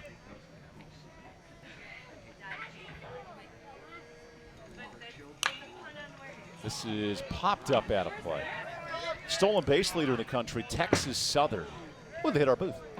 129 steals at this point in the year. 129 in 29 games. I'm curious to see what that even looks like. I mean, are they playing with is the other team playing with a catcher? That's fast. That's very fast. That's a balk. Right. That's a balk. He is clearing no room. He's almost striding on the inside white line of the left-hander's batter's box. To me.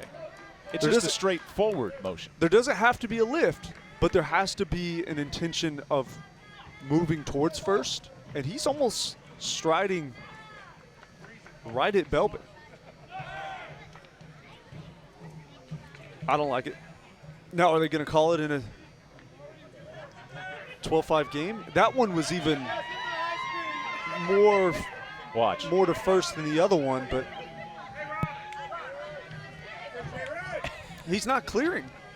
I mean, there's nothing there, nothing even close to a 45 degree angle that you're supposed to get. That's a 72-degree obtuse angle. There's no acute. I mean, realistically, if he just rotates through, he could throw a pitch from that direction. I've seen guys that cross-stride a lot worse than that and deliver pitches to the plate. Billy Wagner did that as a essentially Hall of Fame level closer. Strode right across the body and delivered to home. Belbin pops this up. And there's the first out of the inning. Again, we talk about ways to implement pace of play and improving the game of baseball. I think that's an area that I know left-handed pitchers don't like this conversation, but there are better ways to pick off than that. There are, and it goes back to my rule with I was complaining about earlier with the check swing. It's just not uniformly called in baseball. Nobody knows exactly what the rule is or how it's to be interpreted, and in turn, guys get away with everything, in my opinion. Runner is off. Harrell rips one fair. And Lawson Harrell smokes a double into the corner. Here comes Halstead showing off the speed, and the throw goes to the wrong base. So an insurance run for the Camels. That one, I don't understand from Grove. I'm assuming as an outfielder with his back to the play that on this baseball, absolutely ripped down the line. His back's to the play, and he's going to deliver to second base, but that's not in slow. That's not in fast speed either. That's full speed. I thought he had a chance. Well, did his infielders tell him to throw to home? Without a doubt, I think he got the call to second base. With your back to the play, you're going to turn and fire to the base that's called. You have no idea what's going on behind you. I just personally think it's the wrong call. Pitching change for Upstate. Nate Payne, redshirt junior, enters. We'll take a timeout on ESPN Plus.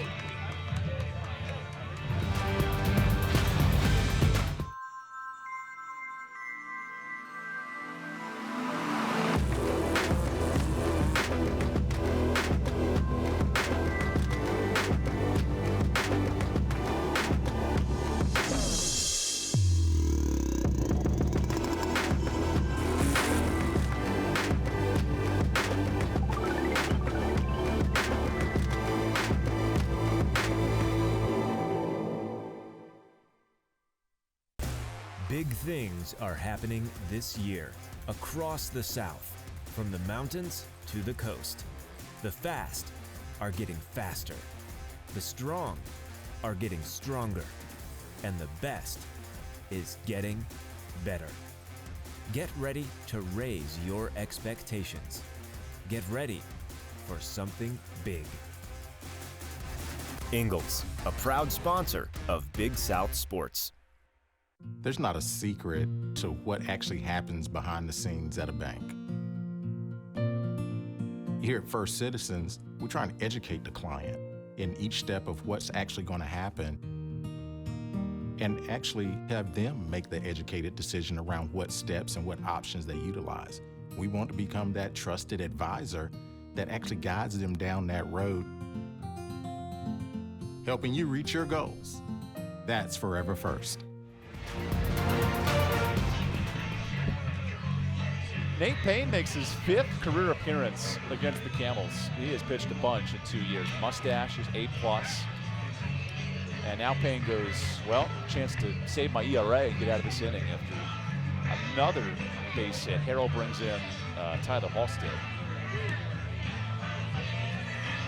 You do wonder how Upstate's utilized the bullpen. It's clear that neither team wants to give in and use their best arms late in this game. It's been very apparent that Upstate not wanting to put the high leverage guys in, and understandably so. The game, neither one of them has been very close, but it's got to be pretty uncomfortable, you'd think, sitting in the Upstate bullpen and watching what's happened to every one of your buddies that's run out there on the mound also. It's been a tough weekend so far for the pitching staff. That is the 30th run to score, Campbell, in this series. And here comes Zach Neto, who's deposited a few himself. Scored 3 yesterday, 2 more today. 5 runs scored in a series.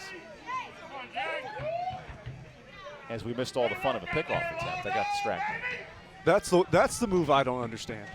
Like, I get it. You want to limit the damage, but I guess the best way to limit it is by eliminating the damage. It's 13-5. I think Zach Neto demands your full attention. Flew out to the warning track his last time. And Zach Neto was so electric last year with multiple hit games. He had 15 of them. So when Zach was compiling hits, his bat is next level. It is next level. The way he's on time is, the best way to put it is it's very professional. He's always on time. He's always prepared. He's a really, really good hitter. And that's the risk you take if you're Nate Payne. And we've already seen a pickoff play in this game lead to 180 feet for a Campbell base runner back early in this game. I don't get it.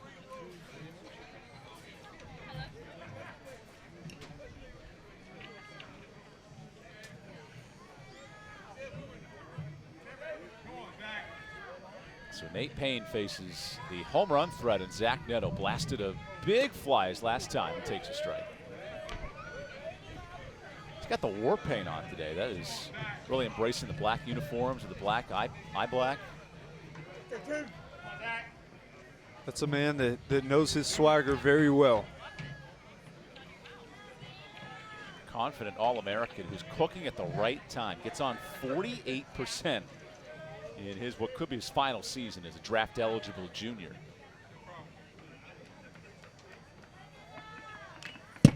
Didn't miss that by much.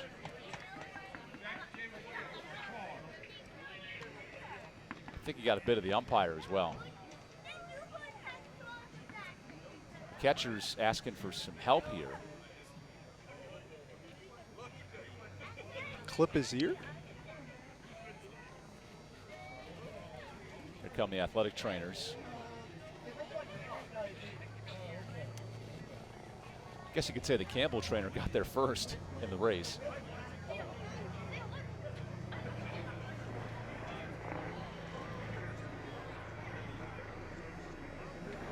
And if we thought the first half of this game was struggling on tempo, I think it's... Well, we hope J.R. Brown's all right. It's not a fun place to get hit. It's not. The ear's tough, but... Oh, here we go. I think it just clips that right ear. Yeah. But I'll tell you, Nate Payne has really come in and slowed this thing down even more. Devin Buckner keeping eyes on the umpire. He's also keeping tabs on Zach Neto, who scored his 5th run of the series. That was back in the 3rd inning. And here's Mr. 305 awaiting the 1-2 pitch. That's referencing his area code in Miami.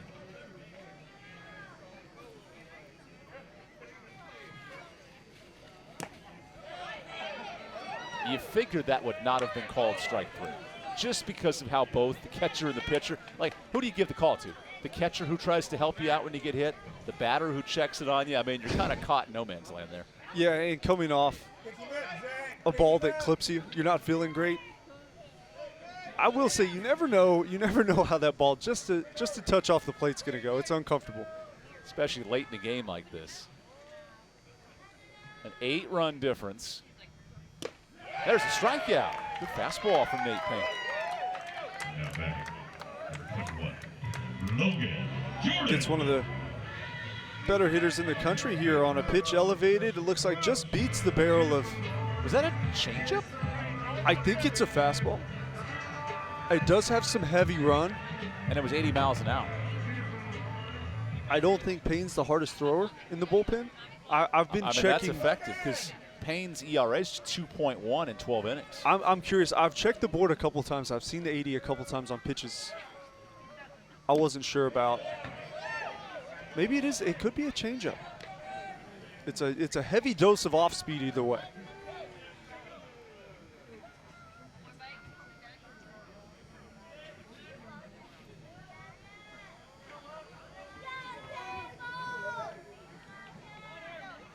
Here's Logan Jordan. Imagine having 2 first names. It's tricky. Kind of challenging growing It's up? tricky.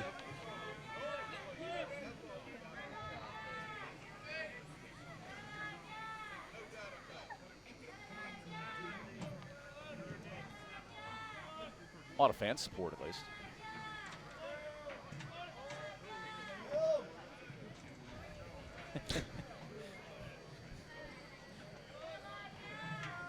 I was surprised after the 2 pickoff moves with Neto at the plate. If I was a base runner, I would be itching to go at that point just because I would be frustrated at this point in the game with 2 pickoff moves to second base. That would spur me into motion.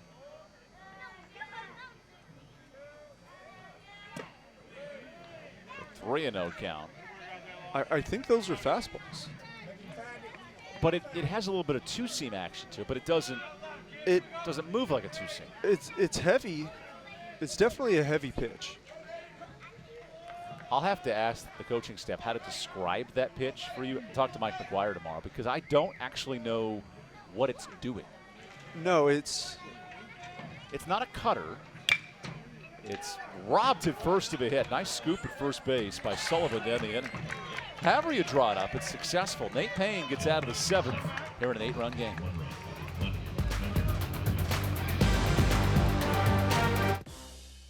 Woo! Papa John's just took their fresh, never frozen dough and hand stretched it into thin, oversized New York-style slices. I mean, look at that crust. That is the perfect crust thickness no matter how you eat it. So you can fold it or not. But I ain't gonna lie though, I fold it. Get a New York-style pizza from Papa John's. Better ingredients, better pizza. We are not merely an institution of higher education. We are transforming lives and empowering students to become leaders. Leaders in our communities, in our state, and throughout the world. Leaders in innovation.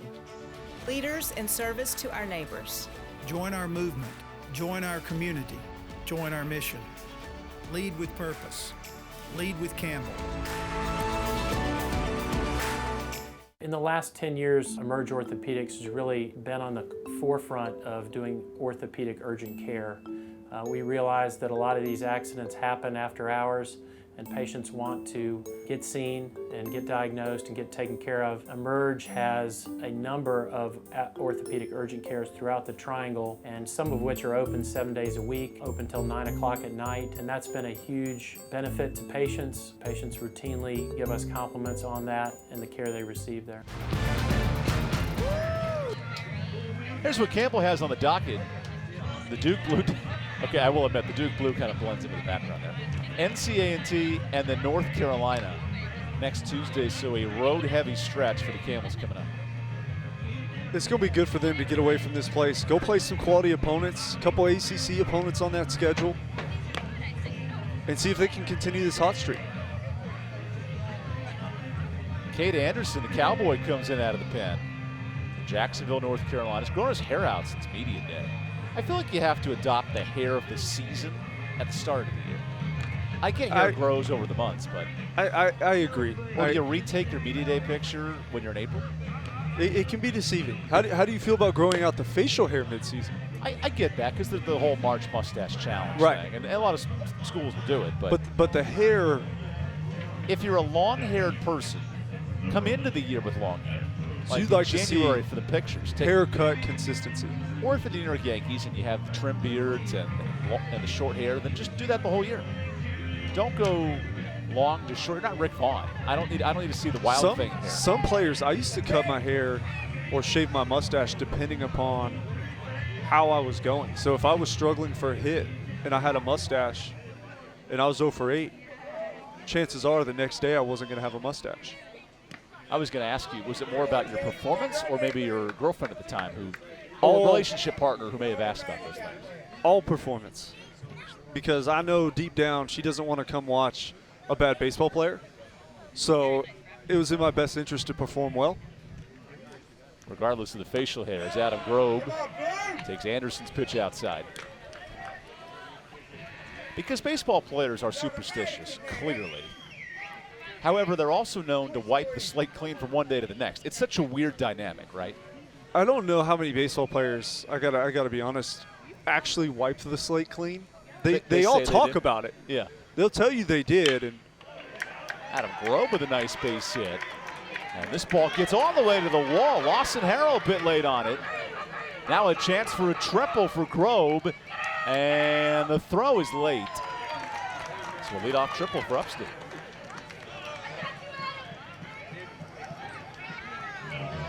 This is a good piece of hitting on a fastball down and just on the outer half. Does a great job getting barrel on it, and that's Lawson Harrell out there. Just takes a little bit too aggressive of a route. I love the intensity out there. Take pride in your outfield work, but you got to make sure you get some leather on it and knock that one down. Instead, Grobe scoots over to third base for a triple. Facing an arm at a Pitt Community College in Anderson. He has not given up a run since February 22nd. It's 5 outings as he misses inside. You're caught in this predicament, right, if you're Tyler Robinson. What arms do you use, and how do you get other arms ready for games like this where you don't want Ty Cummings to pitch? I think it's a blessing to have a huge lead and continue to throw guys out there. Zach Neto makes the first out here. But I definitely think with the 8-run lead, and we see a lot of familiar faces in situations like this over the last couple weeks. Who can consistently perform? That's Ty Cummings, Ryan Chassie. I mean, that's there's it. your first two answers. And that's it. So you're not going to see him in games like this, but they need a third. If not a fourth, they definitely need a third. And the answer for if you want to come out of somebody's bullpen at a high level, you have to be consistent. Campbell has thrown 19 different arms this year. 19. Think about how Major League Baseball teams handle bullpens with 26-man rosters. I guess now 28 with the COVID rosters, but 19 arms. The thing I will say, though, is at that level, a little more effective arms. At that level, they're all effective. They're all ready. And you also have developmental leagues in the minor leagues. So you can go down, get your reps. As soon as you're peaking, they're going to bring you up, get you out there. If you don't do your job, you're cut. 2 weeks later, you're going back down. So with Campbell, there is no developmental team. These guys you have to get them development in-game reps. There's no replacement for in-game reps, and why not get them out there in games like this? That's why Anderson makes his 7th appearance today. Just 5 innings of work. Another junior college arm. He blows a fastball by Myers. Actually, my apologies. Breaking ball, and it works. It works, and we talked about Upstate having to seize opportunities. This is another opportunity let down. Okay, are we sure that's a changeup? I think it's a changeup. It's clocked at 80 miles an hour. It's a changeup. His fastball is right around 90, and maybe it's less of a circle change and more of just a change of speed. It could be a four-seam change. So a lot of guys that throw four-seam fastballs are moving over to four-seam changeups just to replicate spin. How would you grip a four-seam change? So essentially you're just putting your middle 2 fingers over the four-seam grip. So instead of your first 2 fingers, it's going to be your middle 2. The pointer finger is going to make a circle on the side, and you the pinkies push off the pointer, and that. And it's going to turn a little bit. It's not going to turn and dive as much as a 2-seam, but it will replicate spin, and it'll be harder for a hitter to pick up. Learn something new every day on this broadcast with you, Cole. Surprising, I knew, because my changeup was non-existent when I played. It was launched out. It was left in the bullpen before every outing I ever made. Because you were a fastball slider guy. As Buckner, fresh off a grand slam, walked to strike 1. I never threw a changeup in a collegiate game. I was fastball slider, and like I said earlier, I held split finger just so teams would think that I threw one. So I had trouble getting left-handed hitters out because of the lack of that pitch. So I held it hoping that at least they would think about it. And if they thought about it, that would be enough for me to get fastball by them. Did you ever throw a 2-seamer to a lefty just to keep them honest on the inside? I threw a lot of 2-seams in junior college. When I got to Campbell, I was primarily an outfielder, and it changed my throwing motion a bit to where I lost a little bit of the sink and run. So with the spin rate at the time in the ball flight, I moved over to a 4-seam and started pitching more at the top of the zone. Reason why you were an All-American in your junior year and an all-conference starter, all-conference reliever and an outfielder that year, right? Yes, utility. Super utility. I think the kids have had enough.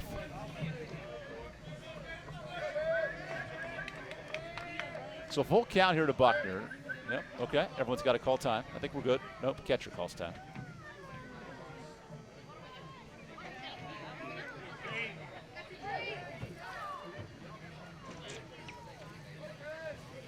Now the 3-2. Oh, it hit him. So Buckner, who's had his fair share of close moments there, gets hit. And you can see the frustration creeping in on Buckner in a game that's all but over. Takes another one. And how about his at-bats? Hit by pitch, line out to the warning track, home run, hit by pitch. Nothing intentional on either of those at-bats either. I mean, it's not a bad day. As a hitter, the only problem with it is it hurts a lot more in a 13-5 game as compared to a 4-3, 5-4 ball game where every run matters and is at a premium.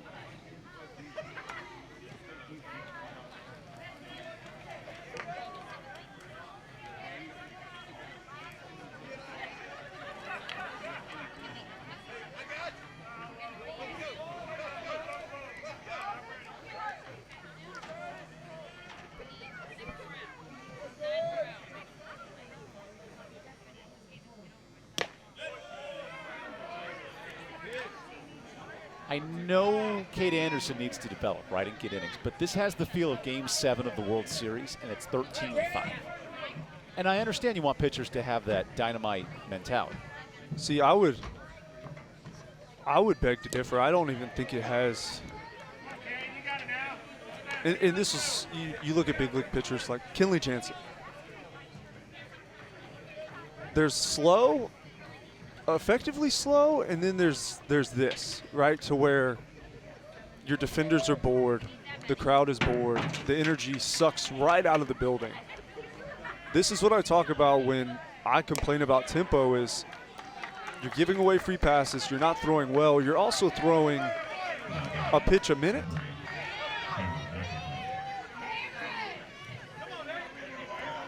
It's not fast, let's put it that way. It's boring.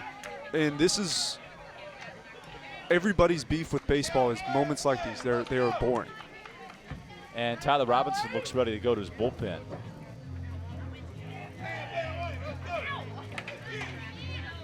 Which this would be a good learning moment for Cade Anderson, getting out of this jam. So it sounds like the solution you're saying is the pitch clock needs to be required in the Big South. There needs to be a limit on time a pitcher can spend on the mound between pitches. And the hitter has to be forced to move along too. Yeah, otherwise you just get situations like this, and even if pitchers thought there was a pitch clock, they would speed up because nobody wants an automatic ball called on them. But if you want people to remain fans of baseball, the clock begins now, 20 seconds. See, I think it needs to start even earlier. So that took 8 seconds. So it needs to start. So he gets the ball. It starts now. Okay, well, no. So you, oh, I see what you're saying. It starts now. Get on the mound, deliver a pitch. I also don't like the sign. So now it starts at 20. 15. 12. Strike one. So those have been a touch quicker, but I think it should start now. Because he's just burned 10 seconds waiting for just standing, waiting for a sign. And a lot of it is the problem that the pitch calls are coming in from the dugout. And he's getting them on his wristband, as is Babin behind the plate. It just is too long, it's too slow. And you start to lose people. McIntosh with the bases loaded. Takes a slider. And you're talking about losing me, who. So the batter's not in the box yet. The pitcher's not on the mound. Okay, so starting now, 20. 15. 10. I'm good with this. This is faster than it was. And this is still not considered a fast tempo by any means. Yeah. But I think it should start when he catches the ball. Give him 30 seconds once you catch it to get on the mound and deliver a pitch.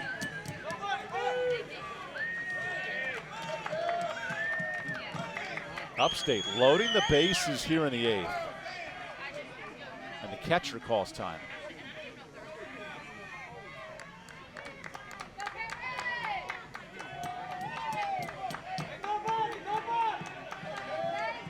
Now the 2-2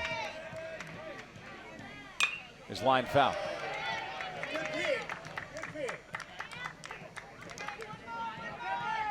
I mean, in a game that's felt in large part so far away, they're a swing away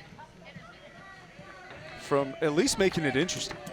I would put it back within a grand slam. Yeah, you at that point you're a swing away from, if you get the bases loaded, from tying it up. And Upstate blasted a 12th home run of the year with a grand slam in the 7th. Now in the 8th, Anderson walks it. Nope, sorry, full count.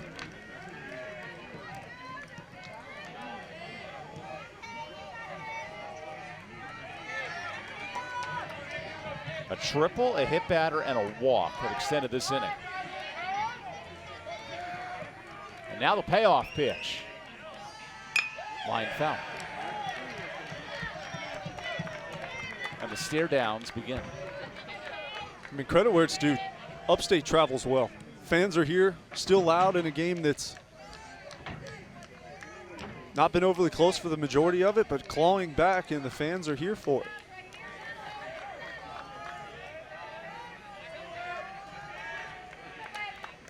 The 3-2 is walked. So McIntosh, a hard-earned battle, 9 pitches, and he brings in a run. That's the quality of bat. Continuing to take what Campbell gives them, building a bit of belief, and it's a heck of a lot more interesting than I thought it was going to be an inning or two ago. And a call to the bullpen. So we'll take a timeout, come back in a couple of minutes for the new pitcher on ESPN+. In sports, we are used to an even playing field. Unfortunately, off the field, court, track, closed. not all people are treated fairly. In the Big South Conference, we commit to using our voices to oppose injustices and inequalities. Join us as we champion change towards ensuring even playing fields in and out of sports. The Big South Conference. We're allies. We're advocates. Where winners are made.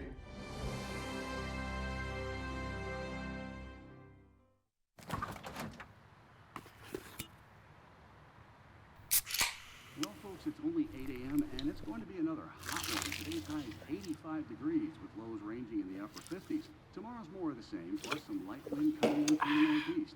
Coming up at 8:30, Paul's got an exclusive Babe, it's 8 a.m.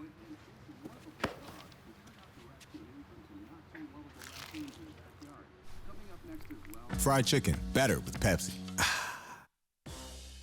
Woo! Papa John's just took their fresh, never frozen dough and hand stretched it into thin, oversized New York-style slices. I mean, look at that crust. That is the perfect crust thickness no matter how you eat it. So you can fold it or not. But I ain't gonna lie though, I fold it. Get a New York-style pizza from Papa John's. Better ingredients, better. This call to the bullpen brought to you by the 8th inning got a little more interesting as Brendan Wright enters for the Camels. We talked about Upstate can manufacture runs. Well, a walk with the bases loaded certainly helps. And Tyler Robinson's having some fun with the alphabet from Anderson to Wright, his turn with the bases juiced. I think Campbell's had to go a little bit deeper in the bullpen than they probably imagined a few innings ago. Things were going all so well for Beamer. That flips on its head, and a couple arms since, and we got ourselves an interesting ball game here in the top of the 8th. So in this 2-inning rally, Upstate scored 5 runs on 2 total hits. 2. That's how you lose appearances. As a pitcher, you're being gifted beautiful opportunities to come in and pitch in a live game. And when you give things away, you cost yourself opportunities. Brendan Wright gave up 2 runs last weekend at Gardner-Webb. He's hoping to clean up this 8th inning against Jace Reinhardt and delivers a strike. That's a heck of a pitch one coming out of the bullpen.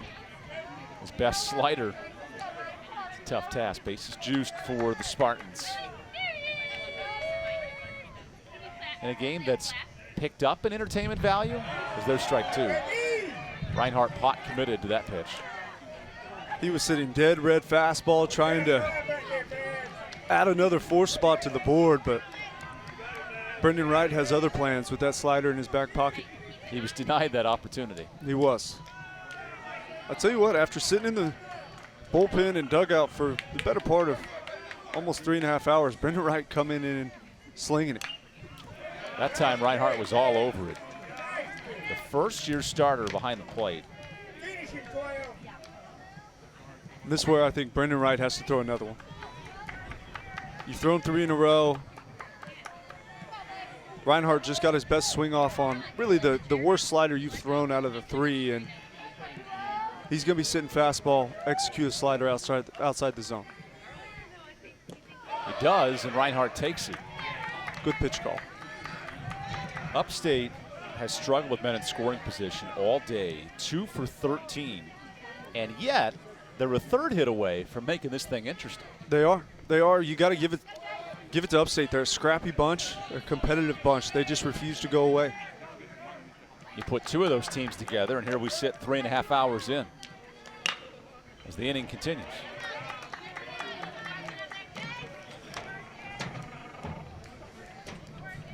I think if Wright can go back to fastball now you have to double down on that pitch. After seeing Reinhardt shoot it down the right field line, if he can elevate it about letter high, I think that should seal the deal.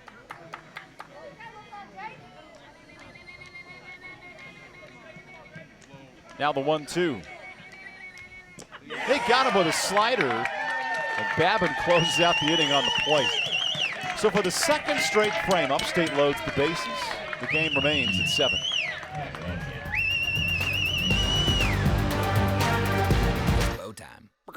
The workday might be ending, but your family's hunger is still gearing up for the night shift. Now you could unload groceries, chop, dice, mince, preheat, heat, slap around the smoke detector, and then celebrate with a big old pile of dishes. Or you could just drop a big bow box on it. Because when you can feed the family with 12 Supremes, fixins, biscuits, and tea, you can clock out and still spend some well-earned quality time with a delicious dinner.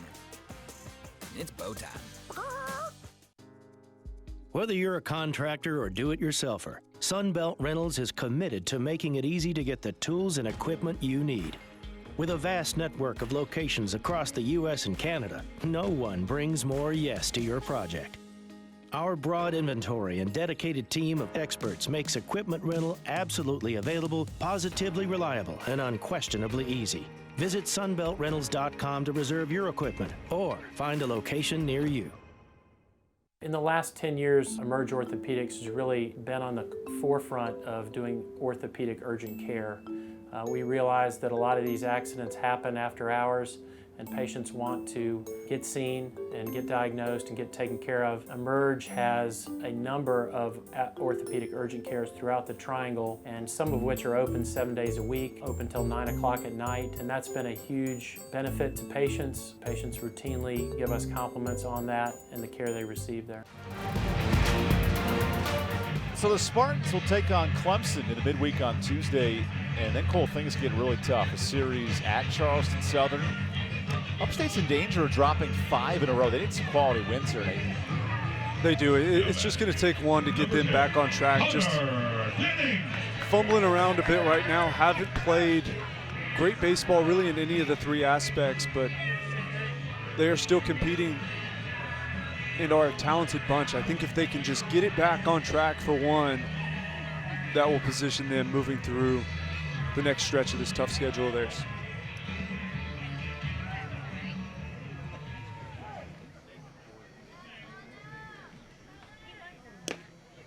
Stays outside. Connor Dennings had a great game and has really boosted his average big time here, up to 280 all of a sudden for Denning, who was an all-conference standout in 21.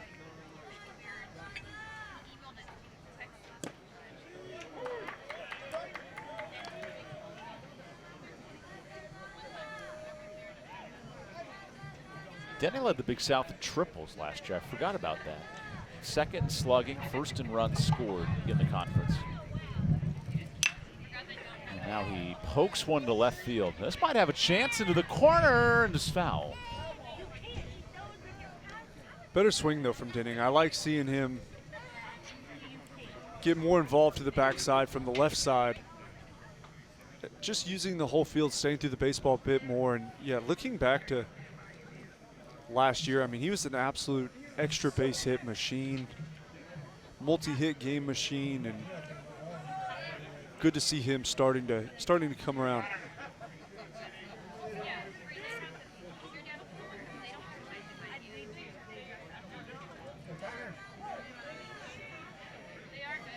Here's the 1-2, and Denning fouls it off. It's almost as if the pace of play that these two teams play is so perfectly merged together that it just creates this type of contest where neither team's going to give in. It's literally 2 teams, neither of which are in a hurry. They both think if they can lean on you for long enough, hang around for long enough, they're going to have a chance late. And at this point, kind of hard to argue for Upstate creeping back into this game. I think if it keeps moving along at a high tempo, it's probably said and done, but finding a way to put up a 4 spot in the 7th, 1 in the 8th, and who knows, they got 3 outs left in the 9th as well. Denning hits one high into the air. This will stay in the park for Myers. And there's your first out. I've never heard a great word that can heckle an outfielder, but there was an idea there. Definitely an idea, definitely an effort. But not a great one. Not much execution. The miss it, it's almost like saying, don't miss. You know, right. We'll see the catch here. A good job of communicating regardless. of Myers and McIntosh out there in right field. It is tough to see. That's a law firm, Myers and McIntosh, by the way. Great name. Nice snag down the line right there, too, in the dugout. I got to give you some pub. You're starting your law degree this fall. What's your Hallam and Associates, or if you had to partner with somebody, what's your catchphrase going to be? I'm not in a huge hurry to start my own deal. More so just find an area that I want to practice. Go find a good place to develop and have somebody teach me the ropes.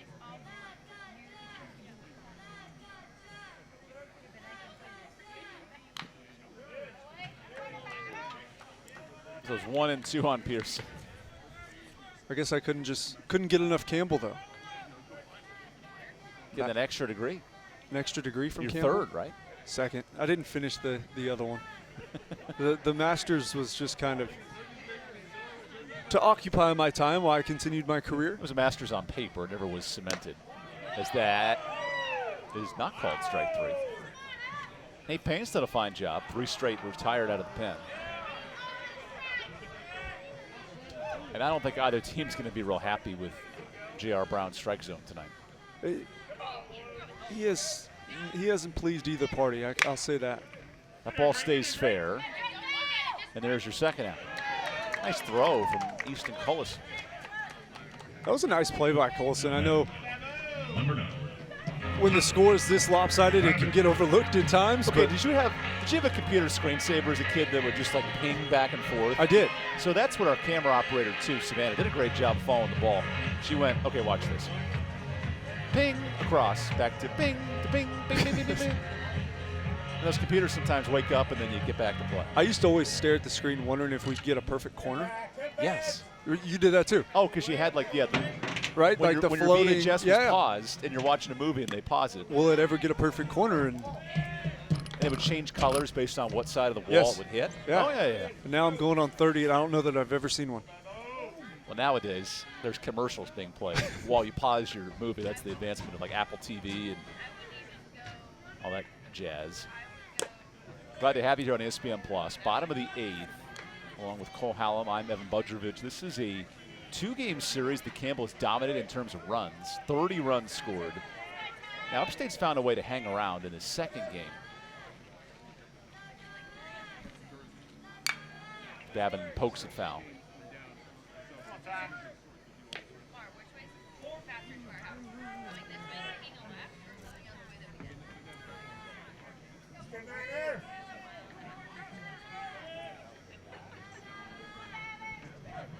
Babin's beard's grown a bit. You talked about facial hair picking up.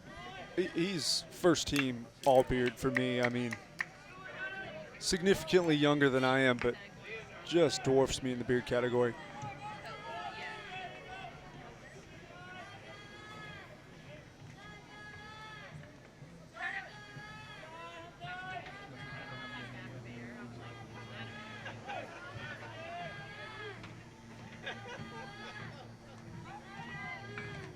Now Nate Payne on 2 and 2. Ooh, that's hooked foul. He's made some loud swings this weekend. Even some of his outs just hit hard. Everything he's swinging at right now, he seems to be barreling up, and that's a loud foul ball down the first base line.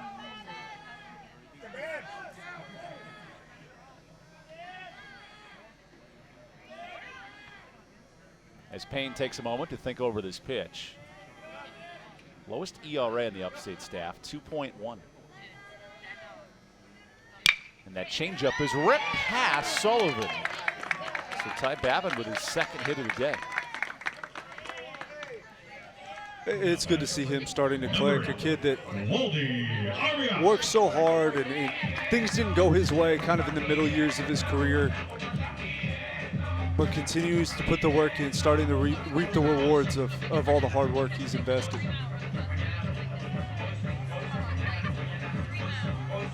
Waldy Arias is starting to hit like an All-American at the plate here recently. Another home run. 3 home runs in 3 weeks for the 5th-year senior.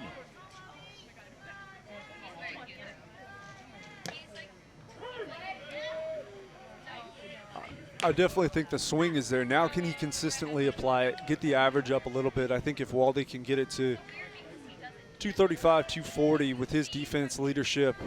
We talk about games getting out of hand. Did you see this doubleheader today? Bellarmine swept North Alabama 35-6 in 2 games. Kind of similar to this series in terms of score, but that's in one day. I mean, the only difference is we played the first 2 games of this one on different days. Largely has been. Be careful with how long this game takes. It may drag on this Sunday. Babin daring the pitcher to throw, and Arias grounds into foul territory. I could have probably given JR a couple of bucks there to call that a fair ball. I would have been perfectly on board.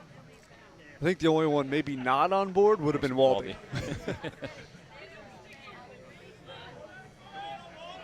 Winner of this series emerges in first place in the Big South, and 3 weekends into the conference, there's starting to become tiers to this league. Upstate, Winthrop, who's now 6-2, picked up another win today, and Longwood, who's 6-1. They have emerged in the top, and then everyone else is way behind. It's called low. I think those last spots, the last spots getting into the tournament,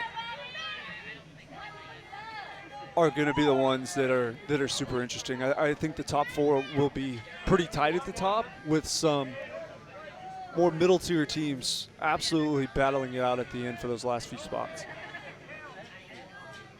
Runner is off. It did not go, so a stolen base. A little situational baseball there. That's another check swing. I thought, to me, it appeared Waldy went. His bat may have ended up in the take position.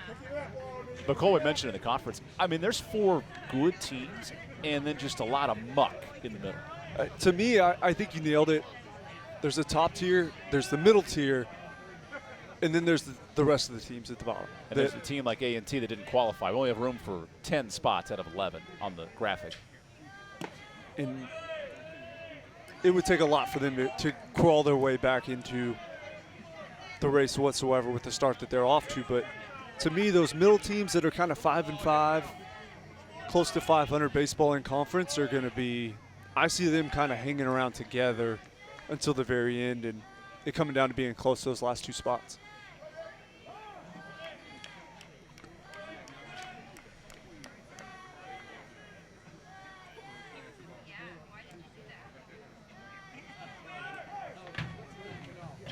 Two out stolen base by Ty Babin has put a runner on for Arias.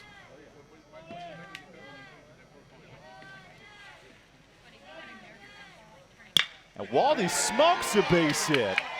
Look at Justin Hare testing this upstate outfield, and for good reason. The throw goes offline. Now to second, and Arias is out. That does score a run. So it's 14-6 as we head to the 9th. Campbell's 3 outs away from a series win.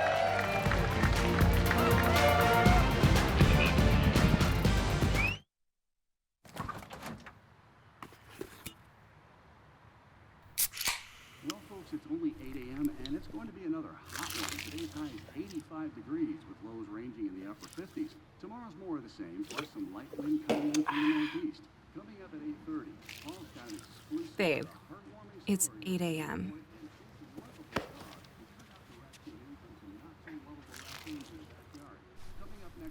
Fried chicken, better with Pepsi. It's bow time. The workday might be ending, but your family's hunger is still gearing up for the night shift. Now you could unload groceries, chop, dice, mince, preheat, heat, slap around the smoke detector, and then celebrate with a big old pile of dishes. Or you could just drop a big bow box on it. Because when you can feed the family with 12 Supremes, fixins, biscuits, and tea, you can clock out and still spend some well-earned quality time with a delicious dinner. It's bow time. Big things are happening this year across the South, from the mountains to the coast. The fast are getting faster.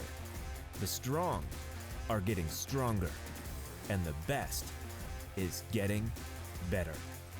Get ready to raise your expectations. Get ready for something big. Ingalls, a proud sponsor of Big South Sports. Oh, isn't that cute? Look at that baby. That's a young baseball fan. Young Campbell, possibly. Trying to keep him awake. 14-6 here in the 9th inning. The offense has come alive with that big 8-run fourth. And here we go. Let's go to the 9th. George Ferguson comes in out of the bullpen. We mentioned different arms appearing in big spots. Ferguson now in his 9th appearance. He started 4 midweek games as he looks to close out this 9th inning. Another good opportunity to come in, do your job, execute at a high level, good tempo. You just said the magic word, didn't you? Tempo? Yeah. Tempo. It's all about tempo. If you want to be a good pitcher, I mean, it truly does. Think about the career that Derek Lowe had pitching with tempo, pitching to contact, too. Keep the defense involved. When they're involved, when they're engaged in the game. Greg Maddux, the machine with tempo. Good things happen. Get the ball hit in play and mix speeds, pitch in the zone, create weak contact, and allow your defenders to do their job. That pitch looks so good. It did. And I know it's been called both ways, but open up the zone a little bit. I agree. Pretty please. It's 14-6. Let's call some. Here's the 1-0. That young man just said the words for me.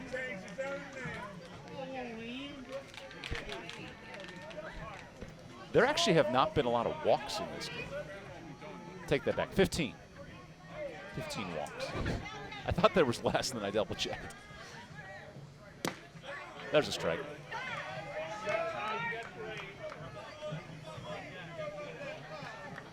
Games like this can give you a bit of brain fog as a nightmares, flashbacks. Broadcaster, coach, player, yeah. Fan, yeah.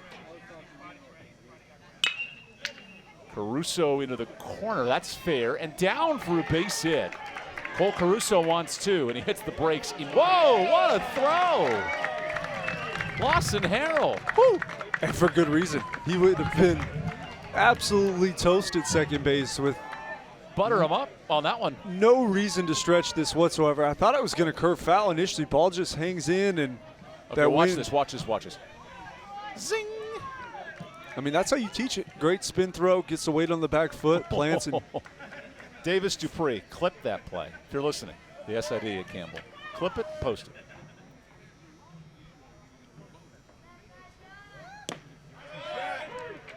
We want to thank Ryan Fry and Davis Dupree, the SIDs for both schools, providing notes and details to help us tell you some stories about these clubs.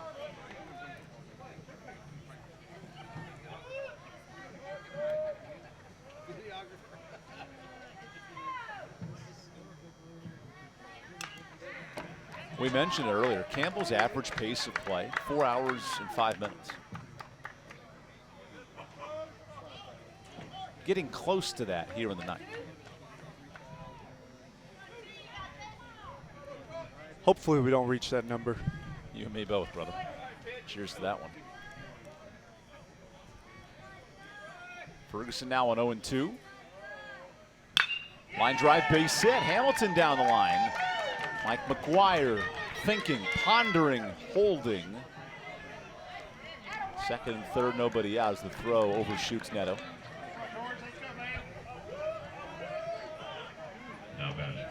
However, Upstate not going away. Upstate's like that uncle that you know is going to crack the awkward joke, and you just hang in there because you know it's coming, and then boom, drops a "Let us begin." I know we're not vegetables. Thanksgiving, man, that's what that is. Table's never big enough for Thanksgiving. The gift that keeps on giving. An 8-run game where Upstate just won't go away. Oh, college baseball. College baseball. Can't live with it. Certainly can't live without it in some regards. Certainly not. There's a ball.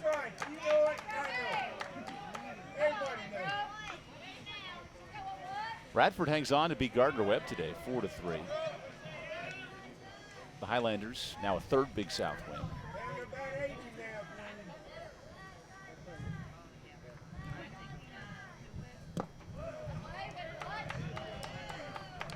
So as a player, what's going through your mind as this ninth inning unfolds? Boredom. There's no difference except for they're on the field and most people spectating are in the stands, but they have been done with this also. You're ready for tomorrow. You know this one's all but done. Just kind of hanging around as Grove gets a good swing off on a fastball, but yeah, these are the tough moments as a player where you're trying as hard as you can to stay locked in because you know the moment you're not, the ball will find you, and everybody will know that you're not. Baseball's funny that way, but yes, as a player, you can't wait for this one to end. Got him on a changeup for strike 2.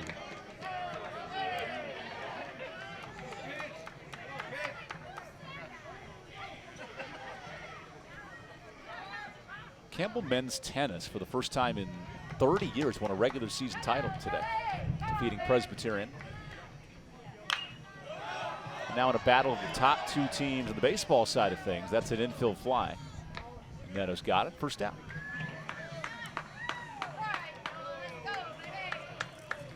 I mean, it is a bit of beating a dead horse, especially at this score, but second and third, nobody out, and another opportunity missed by Upstate. Fly ball in the infield.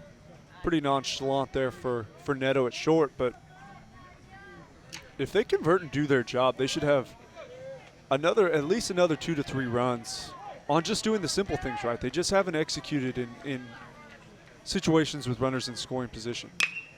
This ball is smoked into the gap. Halstead moving, and he dropped it. 2 runs score for the Spartans, and Noah Rabin has third. That's a triple.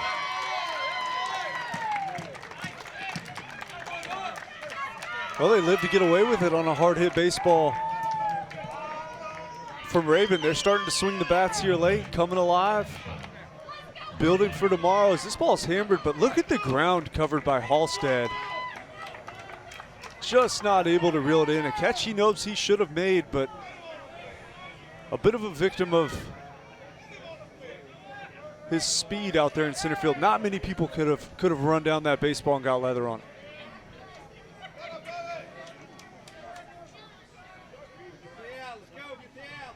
It's a 6-run game. And a chance to make it 5 as Noah Myers watches a strike. Raybon was a returning all-starter for Upstate. Not in the lineup today with 27 runs batted in, but makes his presence felt off the bench.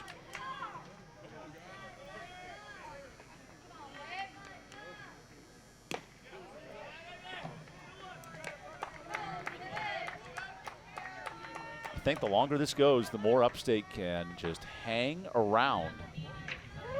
Maybe put some pressure on the Campbell bullpen. Either way, their offense is going into tomorrow with a lot more confidence.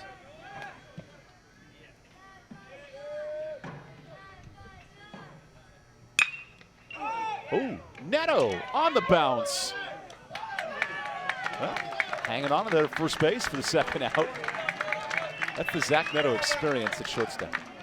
He's going to throw it at you, and he's going to throw it hard. And right here, awkward hop off the mound, able to hang with it, and does deliver a bit high. And then Pearson just getting his foot off the base in time. No, I don't think that's Pearson. I think that's Dylan Kuntz. Yeah, it is Kuntz at first base.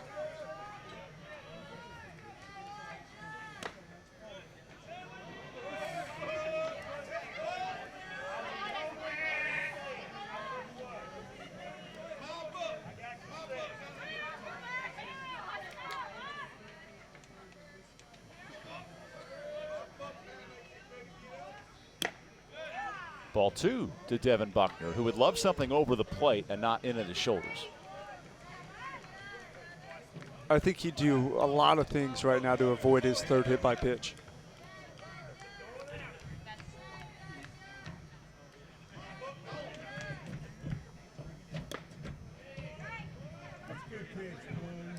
That did bring in a run on the RBI ground out, by the way. So Raybon scores with the triple, then the ground out. documenting the moment's always important, not only in a scorebook, but just to tell you what's going on today here in Game 2. Oh, he got hit? Oh, it's a career high, 3 hit-by pitches for Devin Buckner, who kind of almost didn't want to get hit by a pitch then. He's acting real frustrated. But anytime you're getting hit, you're not making out, so I think he should take it. All right, work out of here, guys. Let's do it. Right now, let's go.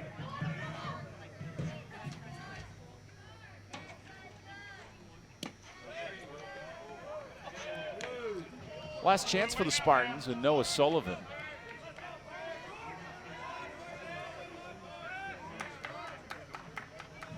Three hours and 46 minutes into Game 2.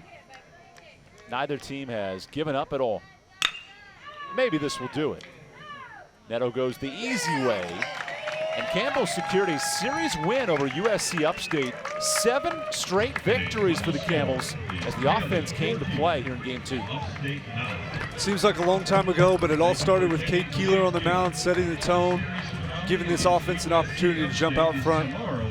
Early in this game, they did exactly that and were able to hold on late. For Cole Hallam, I'm Evan Budrovich. It was a home run party with Zach Neto leaving the yard. The Campbell offense, 8 runs in the 4th. That's the difference. We'll sign off here for Buies Creek, North Carolina. Campbell a 14-9 win. This is a presentation of ESPN.